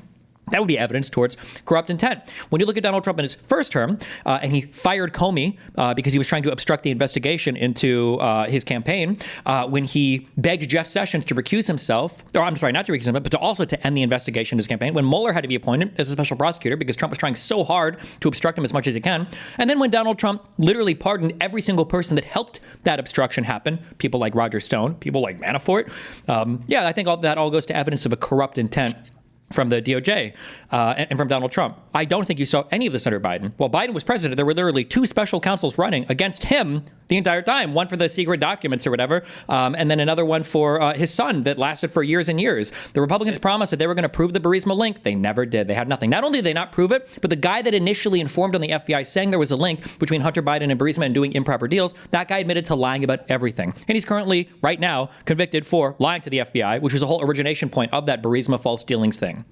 So you think that going after your political opponents with the justice system is corrupt intent? If you have no reason to do so, yes. Oh, hold on. No. You just said this shows corrupt intent. Now, which administration was Donald Trump indicted under? Yeah, Donald Trump was indicted when Biden was in office. Yes. So you think that Biden had corrupt intent by going after Donald Trump? Donald Trump was indicted by a special prosecutor, not directly under Biden's control, Jack Smith. Not directly under Biden's control, but under Biden's DOJ, correct? But Biden's DOJ appointed a special prosecutor so that it wouldn't, and Merrick Garland himself didn't operate under Biden's control directly. Okay, but it was Biden's Department of Justice. He is the top dog. No, because Democrats don't run the DOJ that way. They don't give orders like Donald Trump does to his DOJ. That's why there's no evidence whatsoever of Biden controlling Merrick Garland. I know you want to simplify it because you don't like to get into the facts. Yeah, but that's the reality. The country runs the same. No, it doesn't. No, not when there's somebody corrupt and authoritarian like Donald Trump. No, it doesn't run the same. It's very different. There it is. The isms are coming up. So authoritarian is not an ism. You mean authoritarianism? Yes. All right. Whatever. Doesn't matter.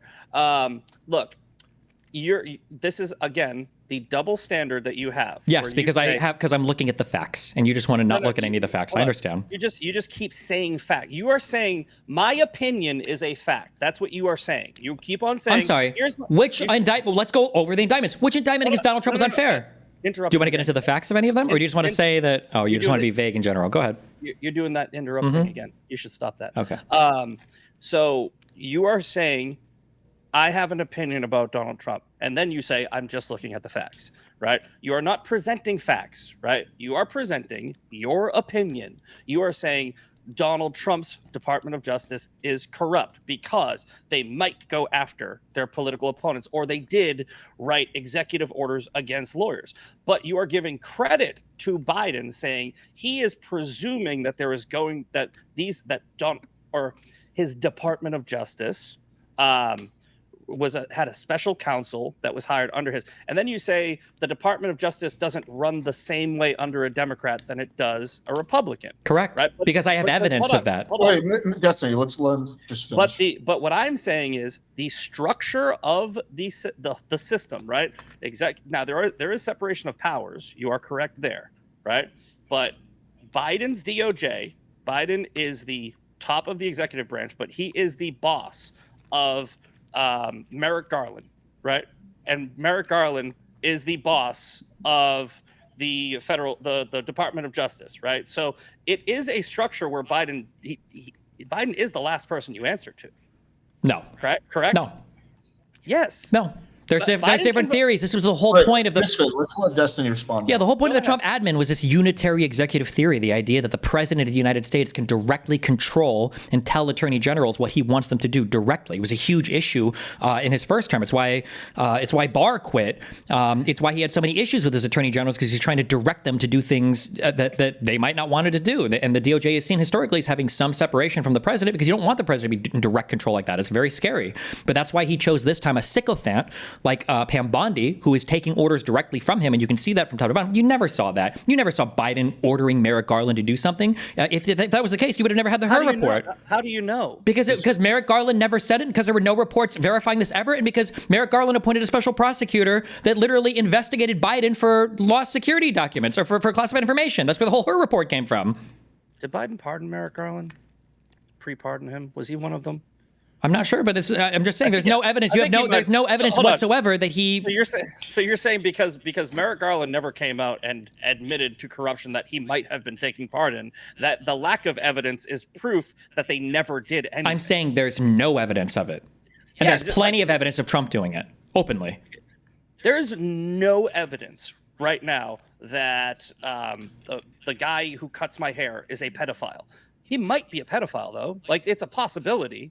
Right. So like there's no evidence that just because you haven't seen evidence doesn't mean it's not happening. What I'm saying is if the standard you apply to Donald Trump, which is he gives orders to his attorney general, who then directs the Department of Justice to do certain things, that means that you can presume that it is a possibility that Biden did the same thing you're accusing Trump of. Yes, if I had no critical ability to analyze media, then I would say that. But if I looked at the facts, if I looked at all the reports, if I looked at stuff from the White House, there's been a lot of stuff that's leaked from both White Houses. Jake Tapper wrote his whole book attacking Biden, and plenty of people in the Biden White House had their opinions on how things ran. Nobody ever has ever said that Biden was directing Merrick Garland. That's just never been the case. There's no evidence of that whatsoever. Jake Tapper, the guy who said that Biden was the sharpest president ever, and then waited until they railroaded him to write a book.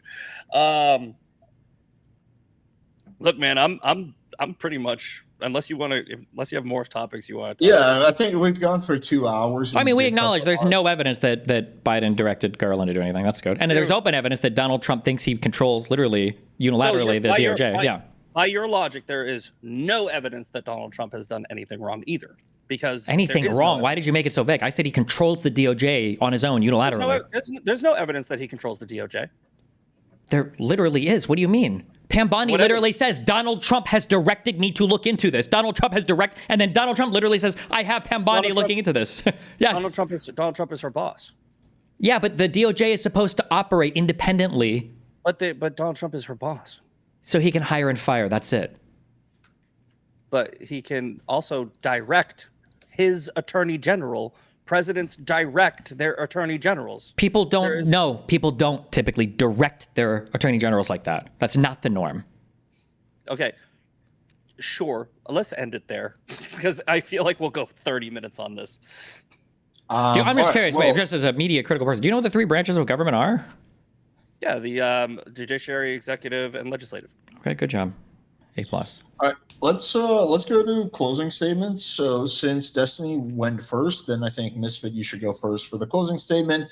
Sure. Say whatever you need, and go ahead. Okay. I mean, my closing statement is going to be similar to my opening statement. I'm just going to rattle through the list of achievements, and I think that any real critical thinking person will say that if you look at your life now versus I would say even 6 months or 8 wait, before we do ago. closings, what do we think about the Epstein thing? Can we just visit that for 2 seconds? How do we feel about if Misfit has time, then we can. Yeah, I guess. I mean, okay, let's limit it to like 5-ish minutes. But I'm just curious. It seems like the Epstein thing is a pretty big fumble. Yeah, Pam Bondi should be fired. Do you think he's going to fire her? No. But why she not? should be. Well, here's the thing about the Epstein files, the whole situation with the Epstein files, right? None of it's really an indictment against Trump, other than he definitely hired the wrong person for attorney general because she spent her time lying to the American people about how there was this big bombshell that didn't exist, and now that there's a big nothing burger, it's a bad reflection on Trump. So she should be fired on that alone. What about the evidence that the FBI was pointing out where Donald Trump is coming up in the Epstein files and then filtering that information up to Pam Bondi? Everyone knew Donald Trump was in the Epstein files, and he knew that when he was releasing them. Okay, so don't you think Kash Patel and Dan Bongo Balls, shouldn't both these people get fired too? All three of these people should be gone, right? What do you mean? Hold on. Wasn't Kash Patel and Don Bongino, weren't they also saying that there is huge information that they were going to be able to release? Before they were in office, before they were in the administration and actually saw the lack of evidence, they made a presumption that there was evidence there that I believe was already destroyed. And I don't think that anybody on your side has any credible argument for the Epstein files when Biden had 4 years to release the Epstein files. Wait, why didn't maybe Donald Trump destroyed them all? When? when Epstein died, when he was president of the United States in 2019. So Donald Trump destroyed them, but not Biden or Obama or Bush. So Donald Trump was president for like 4 out of the 18 years that Epstein was under indictment, investigation, and eventually arrested. It wasn't until Donald Trump put his DOJ in charge that Epstein was actually arrested, right? Epstein was arrested under Donald Trump. Epstein doesn't that hurt you? So if he was arrested under Donald Trump, put into jail, and then died in prison, in a federal prison, and now, so how would Biden even have the chance to destroy any files? Seems like this is all under Donald Trump's supervision. Maybe Donald Trump was protecting himself. I mean, he did die in 2019, and that was close to when Donald Trump was on his way out, and he was kind of busy with that whole COVID thing. It was 2 years after, but... Well, COVID, I mean, like I said, Epstein died in 2019, and then, so that would give about a year and change where Trump probably could have looked into it more, but I don't think it was at the top of his list of priorities. I think he was running the country. Do you think there's like a big incentive for Trump to hide that maybe because he's in the files? Wait, no. Donald Trump is the only person that cooperated with the DOJ and testified against Jeffrey Epstein. Donald Trump kicked out Jeffrey Epstein from his club in Mar-a-Lago 30 years ago and has no contact with him after since. He knew that Epstein was stealing employees there to go bring to his own place. Yeah, he let him take one and then he brought him back. And after the second one, he was like, okay, now you're gone. No, he knew he was stealing employees. He didn't know that he was a sex trafficker. Oh, that's crazy, because then why did he fire him after he took the second employee? After he's literally saying on record that like everybody knows that he likes young women and everything. Yeah, like I think he meant young, like 18, 19. I don't think he knew that the guy was well, I know he didn't know he was a sex trafficker because he's been investigated ad nauseum. Jeffrey Epstein's own victims said they never saw Donald Trump with Jeffrey Epstein. They never saw Donald Trump do anything improper with Jeffrey Epstein. Donald Trump is in the Epstein files as a guy who cooperated with the DOJ against Jeffrey Epstein, and he was listed on the plane along with Ivanka. If Trump knew that he was such a bad guy, why did Trump make Acosta his labor secretary when Acosta was the prosecutor that cut that sweetheart deal for Epstein in 2001 or whatever? I don't know. I can't answer that. I have no idea. And then the FBI said that like, we go ahead and noted all the places where he was in the files, and then the DOJ decides not to have anything. Hold on. Let's use your own logic that you're applying to Donald Trump against Joe Biden and against Barack Obama. Joe Biden and Barack Obama are very good friends with the Clintons, and Bill Clinton was on the Epstein plane 27 times. He was on the island. There was a painting of Bill Clinton in a blue dress and red high heels in the building where they were kids. So you can put two and two together and create Donald Trump's a pedophile, but you can't even remotely entertain the idea that Biden or Obama, who had way more time, could have destroyed evidence to protect their social circle. Like, I mean, come on, dude. No, I don't think that makes any sense. That none of them had. How? You said it yourself that Epstein didn't end up being arrested until under Trump's administration. We know that Epstein is on like recording saying that he was best friends with Donald Trump for 10 years. You know that if that same recording existed for him saying he was the best friends with the Clintons or the Obamas, you guys would be losing your mind over. But because it was with Trump, nobody cares about it. They were friends in the 90s. Jeffrey Epstein was arrested in 2000 and was it 4? I think it was. So you think that he just started all of it and got arrested immediately? No, he got arrested for having an underage hooker. I believe it was 2004. That was under Bush, right? So you had Bush who arrested him. But everybody knew that he liked young girls before then. Trump and everybody else had said that. Trump even sent him a birthday card. It was in that thing that got published recently that he got really mad about it, that he's suing the Wall Street Journal for. The thing that's completely made up. He wrote on like a pubic area. Do you have any idea how ridiculous? Let's not go down that rabbit hole. You think that whole story is fake? Yes, that's why he's suing them. You think that if you sue somebody, it means you're okay? Interesting. I mean, it doesn't make sense on its face. It's basically like this probably would have come up in the decades-long investigations. It just conveniently comes out now that there was this magical birthday card that shows up right as the Epstein files are. What about when Donald Trump on video is wishing Ghislaine well, even though he knows that she's in prison or whatever, and he's like, "Well, her husband died, and I wish her well. I wish her well." I think that that's just a saying, but either way, right? Hold Just on. a saying? No. Let's not do the thing where you pivot and try. I'm not to pivoting. I'm deflect. just saying there's a lot of connections between Trump and Epstein. Yeah. Let's go back. You said there's a lot of connections to Donald Trump and Jeffrey Epstein, right? I have told you the connections to Donald Trump ceased in the 1990s. Bill Clinton was on the Lolita Express 27 times, and there is a painting of Bill Clinton in a blue dress with red high heels on that has been authenticated and verified by the Department of Justice. They found a painting of Bill Clinton, which looks like a portrait that he posed. I think we can all agree that Bill Clinton was a massive perv. Like, people on the left are not going to argue with that. I don't even know, where is this painting? You haven't heard of this? I mean, go. You can look it up. Look up Bill Clinton blue dress painting. It's real, by the way. So Bill Clinton, who is friends with Jeffrey Epstein after the 90s, on the Lolita Express at the island where they had sex with young children. And there's way more of a connection. So applying your Trump logic of, just a connection is apparently enough to jump to the conclusion that he's, presumably you think he's doing nefarious activities, then you would have to apply that logic to Bill Clinton, which would also incentivize Joe Biden and Barack Obama, and honestly, George Bush too, because they're all buddies, to destroy. Wait, where do you think this painting? Where do you think this painting came from? That came from the island. That was in Jeffrey Epstein's. Yeah, but who commissioned the painting? Where did it come from? I can't remember. So it was some random Australian artist painted this painting because she thought it was funny, making fun of Bill, and then apparently Epstein bought it and he showed it at his island. This wasn't made for Epstein. It wasn't made by Epstein, and it wasn't so Epstein was such good friends with Bill Clinton that he bought that painting, brought it to the island so that he could show Bill Clinton and have a laugh. Or it's just a funny painting because it's a painting of Bill Clinton in a dress on a chair pointing at somebody. Okay, so again, Jeffrey Epstein was such good friends with Bill Clinton that he bought that couldn't painting. You just buy this to make fun of somebody? Why would you have to be really good friends to buy a painting like this? Because they were good friends. He was on the Lolita Express 27 times. We don't have. We've got. Wait, you acknowledge there's more evidence that Epstein was good friends with Trump than he was with Bill Clinton? No. No, I would not acknowledge that.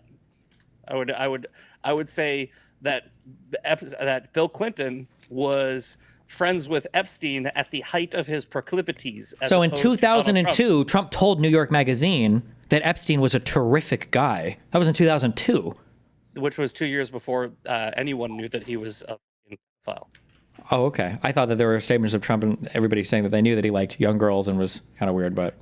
I think that maybe if there is a quote, young girl, I could say about my friend that he likes young girls, and I'm referring to 20-year-olds. Right, I could be my buddy Paulie likes young girls, right? I'm not talking about children, but okay. I'm not, and that's a lot of charity. But okay, yeah, it might be a little bit of charity, but I think that you're maybe jumping to a conclusion that has another explanation. But either way, okay. So let me pin you down on this, right? The connection of Jeffrey Epstein with Bill Clinton. And there's allegedly the other associates. There's if you go through the Epstein files, part 1, the binder files, whatever. I think that it's not a reasonable, or I think it's not arguing in good faith to say every single person that was ever on that plane was a pedophile, right? I think that's a ridiculous statement, right? However, when you're on the plane 27 times and you're on the island itself, and there's a painting of you in a dress in the building where they were doing the shady with the kids, I think that's more of a connection than a guy who... When was the last time Bill Clinton met with Epstein? I think it was in the 2000s. 2002 is when Epstein apparently met Bill Clinton for the last time? So that was the same time that Donald Trump said he was a terrific guy? You said in 2002 nobody knew yet. So why would Bill Clinton have known, but Donald Trump wouldn't have? So I don't know. You might have a good point there. Where are you getting that Clinton's last? I'm seeing Bill Clinton took 4 trips with staff on Epstein's private plane in 2002 and 2003, and then met with Epstein in New York in 2002. There was 27. He was on there's 27. Citing flight logs, U.S. flight media logs. have reported Clinton flew on Epstein's jet up to 26 times, occasionally without his Secret Service detail. Yeah, but that's just on his plane. That's not even saying he was on there, and it doesn't say anything about him going to his island. Yeah. No. I think you'd have to go and look at the files, but I'm pretty sure that there is confirmation that he was on the island. I think he's been on the island, but I'm saying that like he didn't like take 26 or 27 trips to the island. No, but even one. Donald Trump was never on the island. Donald Trump took the plane back and forth from Florida to New York a couple times, right? So he never went to the island. Clinton went to the island where the painting of Bill Clinton was. Like I'm saying, if all of this is true, then why wouldn't Donald Trump then just release all of the Epstein files for us to go through? If all of this is true, there's evidence of all of this. Because I just told you, Donald Trump only had control of the Epstein files if he was paying attention for 4 years, and I don't think he was. But I think that what he did do was indict and arrest Jeffrey Epstein, which neither George Bush did actually, which neither Barack Obama or Joe Biden did. Right. So by your own logic, right, what I'm telling you is you have a stronger connection with Bill Clinton, right, which would, by your own logic, lead to some nefarious intent. I don't know what you're saying by my logic. That's just not the case. Well, your logic is Donald Trump was friends with Jeffrey Epstein and knew that he was visiting his properties and knew that he was taking teenage workers and hiring them for himself. And then Epstein said that he was best friends with Donald Trump for 10 years. And that was back in the 1990s. Okay. Sure. And Donald Trump made Acosta, the guy that cut the sweetheart deal with Epstein, the prosecutor, he made him his Department of Labor secretary from 2017 to 2019. Just seems like a lot of weird connections. Yeah.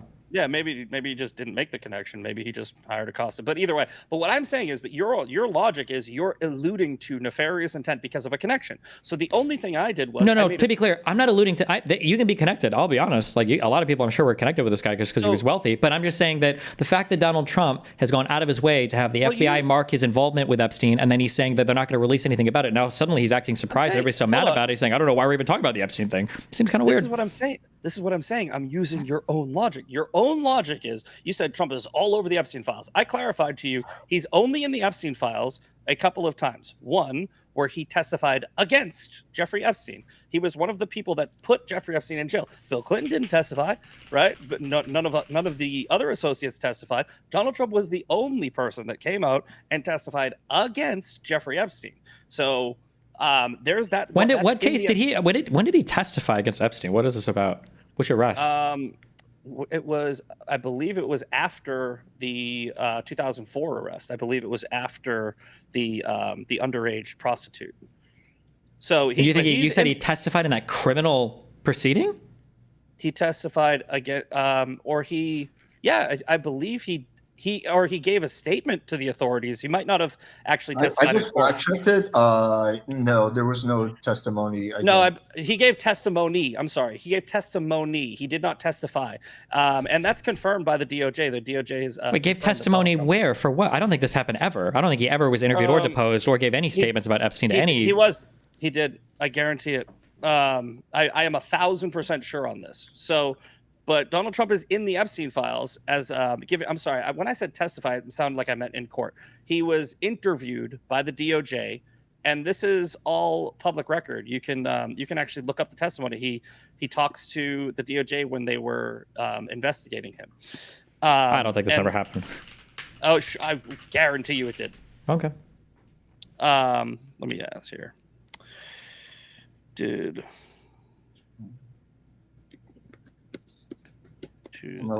Quickly look this up as well. Jeffrey Epstein. I don't think it happens. It absolutely did. This internet appears to be offline. Get the f- out of here. I pay my bills. I'm on my computer, so. What the? No, it's not working. I'll just copy paste it. Give me 1 sec. But no. I'm 1,000% sure on this. So you guys can look up on your end. But yeah, I'm not seeing anything, so it's hard to say. Is anyone in the chat confirming me? Nope, nobody else has found anything. ChatGPT and says that. Okay, now from the Hill, President Trump. Oh, sorry, this is a new article. My bad.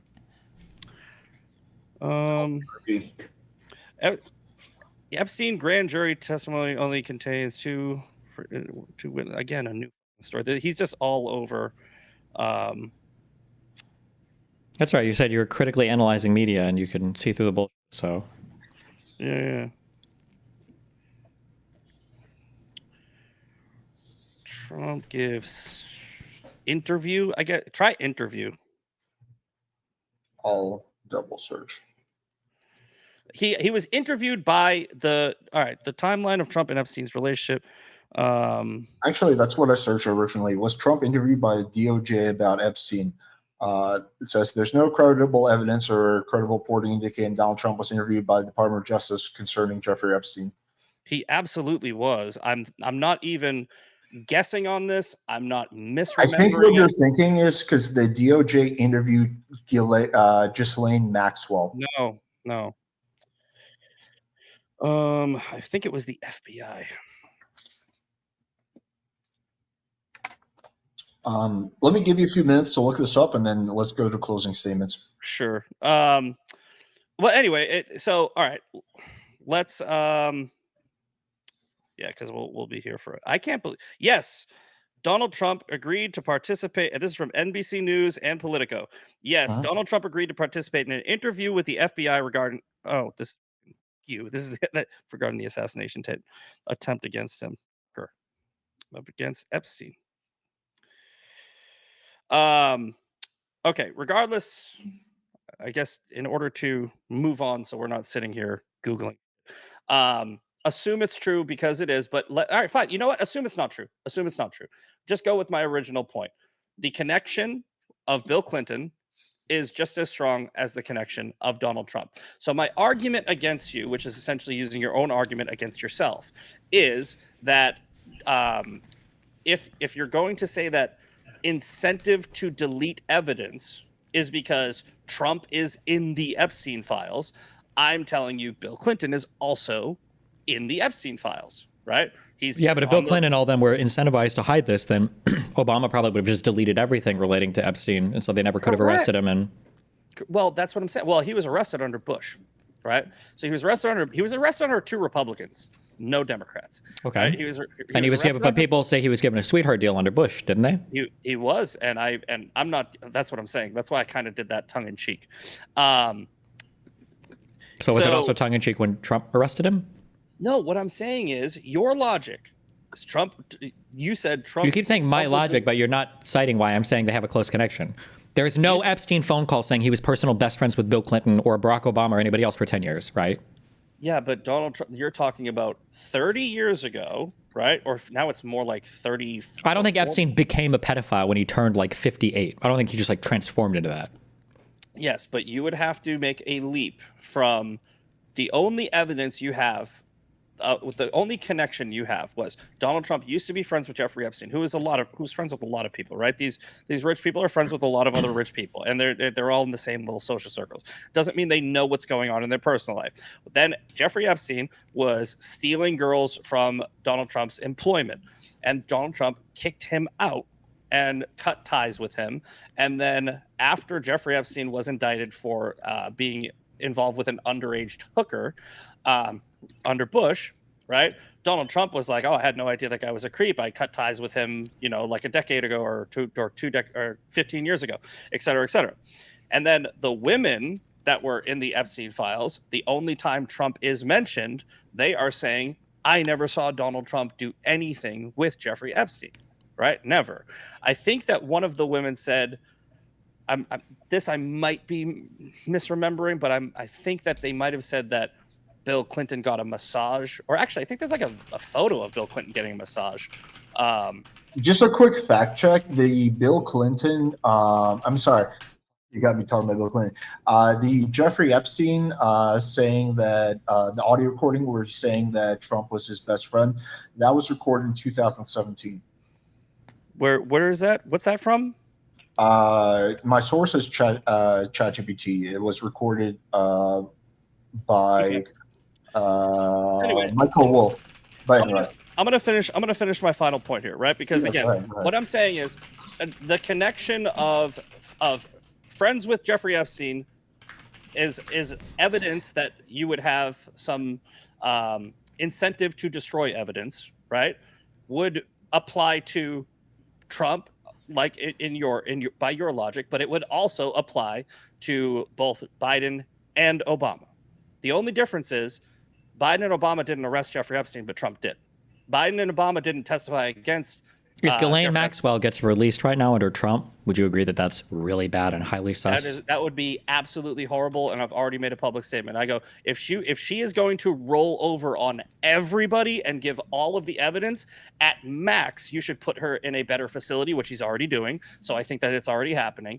At maximum, you put her in a better facility and maybe take some time off her sentence, maybe. But no, you do not let a sex trafficking madam go as a trade-off. And if he does that, I will be. You can screen record this because I am going to say it publicly. I will be so pissed off, and I will say that this is absolute right. You don't release people that harm children just because they rolled over on other people who harmed children. That will be that would put a big stain on his reputation in my eyes. Okay. So I don't think you should do that. I call balls and strikes even with Trump. I'm a super fan of Donald Trump, but if Donald Trump released Ghislaine Maxwell, would you say that voting for Kamala would have been better than voting for Donald Trump? No, okay. it just wouldn't. I know because I wouldn't be able to justify those. I would say it's absolutely horrible. It's all good. We know. It's all good. But no, I mean, I think that if Kamala Harris was president right now, I think that we would be. Mm-hmm. I think that she would have let the tax cuts expire. I think that there would be. I think that the wars in both countries would actually be worse than they are right now. Mm-hmm. I don't think that anybody in Iran. I think Iran wouldn't even deal with her because she's a woman. I don't think that you can have Muslims negotiating with women presidents. I don't think they're going to do it. So I don't think that she would have been able to pull off Operation Midnight Hammer. But anyway. I know we're going to. What does being a woman have to do with Operation Midnight Hammer? Isn't that an example of Trump not being able to negotiate with Iran? Let's go to closing statements. Yeah, because Muslims don't view women as equals. That was my point. Well, they don't view Trump as an equal either because apparently they didn't negotiate with him as well. So they didn't have to. Let's jump to closing statements. We're going on 2.5 hours. So I'm definitely tired. Let's get into it. So Misfit, you go first. Oh yeah. So yeah. All right. So to finish. All right. So. To start over. By the way, Trump definitely did give an interview, and after this is over, I will send it to both of you once I find it. Can't believe we can't find it in real time. My closing statement is going to be very similar to my opening without all the other. And I'm just going to list off the accomplishments, okay? Because the prompt of this debate is Trump's first 6 months in office a success or a failure? The only thing that Destiny has proven is that he doesn't like Donald Trump's character, and he has opinions about Trump being corrupt with no actual evidence to back it up. He keeps on saying facts, but they're not facts. They're his opinions. He has a clear double standard when it comes to pretty much everything, which I've accurately pointed out just recently in the last few minutes by pointing out he doesn't make the connection between Bill Clinton, but he makes the connection between Donald Trump. It's because Destiny is a partisan hack who is only using confirmation bias to form his opinions. Meanwhile, I do something different. I use critical thinking, and I have just in the past few minutes said I will call out Donald Trump if he does something wrong. You can quote me on it. But to go over the list one more time, Operation Midnight Hammer. Operation Midnight Hammer was an operation that I think only Donald Trump could have done. Every president's talked about it. Trump's the only one that did it. Iran does not have nuclear capabilities. They probably won't for a very long time. Hopefully never. The executive orders that he signed overturning Biden's executive orders, this whole back and forth executive order game, speak for themselves. And I think that ruling through executive order is absolutely fine. Just like I told Destiny, I think that the president should do everything in their power to enact their policies. And as long as it's not unconstitutional or an abuse of authority, I think they should do it. Biden did it. I was fine with it. I didn't like what Biden was doing. Trump did it. I'm fine with it. And I do like what Trump's doing. And then just really quick, we didn't even get to touch on this, but the Department of Education with Linda McMahon, that's going to be putting power back into the states, which is what this country intended. I want limited government. I want state-run government. I think that people in the state know how to run and govern their states better than the federal government does. Title IX was also a huge win that we didn't get to. That's, taking men out of women's sports is huge for all of these girls who are getting unfair treatment, or were getting unfair treatment. The Lake and Riley Act we didn't touch on. We did touch on the border, but the Lake and Riley Act is huge. We did go over jobs. We did go over wars. We did go over a couple other things. We didn't go over NATO spending, but Donald Trump got NATO to increase their spending just like he did in the first term. And there's just, I have a list of probably 30 things here. And the only thing Destiny can do is talk about Trump's character and come up with conspiracy theories about, the corruption, which have no basis in fact. They're just opinions. So on that alone, like I said in my opening statement, I don't care if I win the popularity contest. I won this debate on the facts because I have the facts. Destiny has personal biases. So that's my statement. I do appreciate Destiny. Destiny, you're a gentleman most of the time. I think it was a fair debate. I think you did a great job, and I appreciate you. Ooh, let's go to Destiny. Yeah, it's an unbeatable argument to say that I'm a partisan hack when this guy literally has Donald Trump tattooed on his leg. I don't know how I'm the partisan here when Trump is literally a part of his body. People say that I'm not using people don't say, but Mr. Peter is saying I'm not using facts. I brought up a lot of factual evidence to support literally every single thing I'm bringing up. The few facts that he tried to lean in on, he was completely and utterly incorrect about. He was 1,000% sure that Donald Trump had given some kind of testimony, some kind of sworn under oath, anything about Epstein. Apparently that never happened, despite him being 1,000% sure of it. Maybe he means 1,000% the same way that Donald Trump means he'll lower drug prices 1,000%, which is impossible unless he's paying us 9 times the cost of the drug to take it, maybe. I still stand firmly behind everything else I said. I think he weaponizes the DOJ in a horrible way. Misfit already admitted, on almost every single point, that Donald Trump is utilizing these things in ways that nobody ever has before. But since it's apparently legal, that means that it's okay for him to do it, which I don't think is generally the standard that we hold the president to. I think I brought up a lot of concrete examples of the way that Donald Trump has been corrupt, and a lot of these misfits even agreed with. When it comes to Trump coin, for instance, that's just a horrendous idea. The idea that he was unaware that there was that millionaires dinner for the top crypto holders of his own crypto coin to go and have a dinner with him, I think is absolutely insane. And I don't know, every other thing is just, I think that conservatives are allergic to facts. I think that when you start to dive into the facts of literally any of these issues, like the difference between Biden talking about Shogun being fired in Ukraine versus the quid pro quo that Donald Trump and Giuliani try to do with Ukraine is absolutely unhinged. The deficit spending, every big mistake that Donald Trump makes seems to be either hyperbole or he's excused for it for some reason. I just think it's absolutely unhinged that anybody could defend Trump today. But I guess when you look at the media consumption patterns and the fact that there seems to be zero actual factual engagement with any of the topics at hand, that it's possible to just love him forever. Yeah.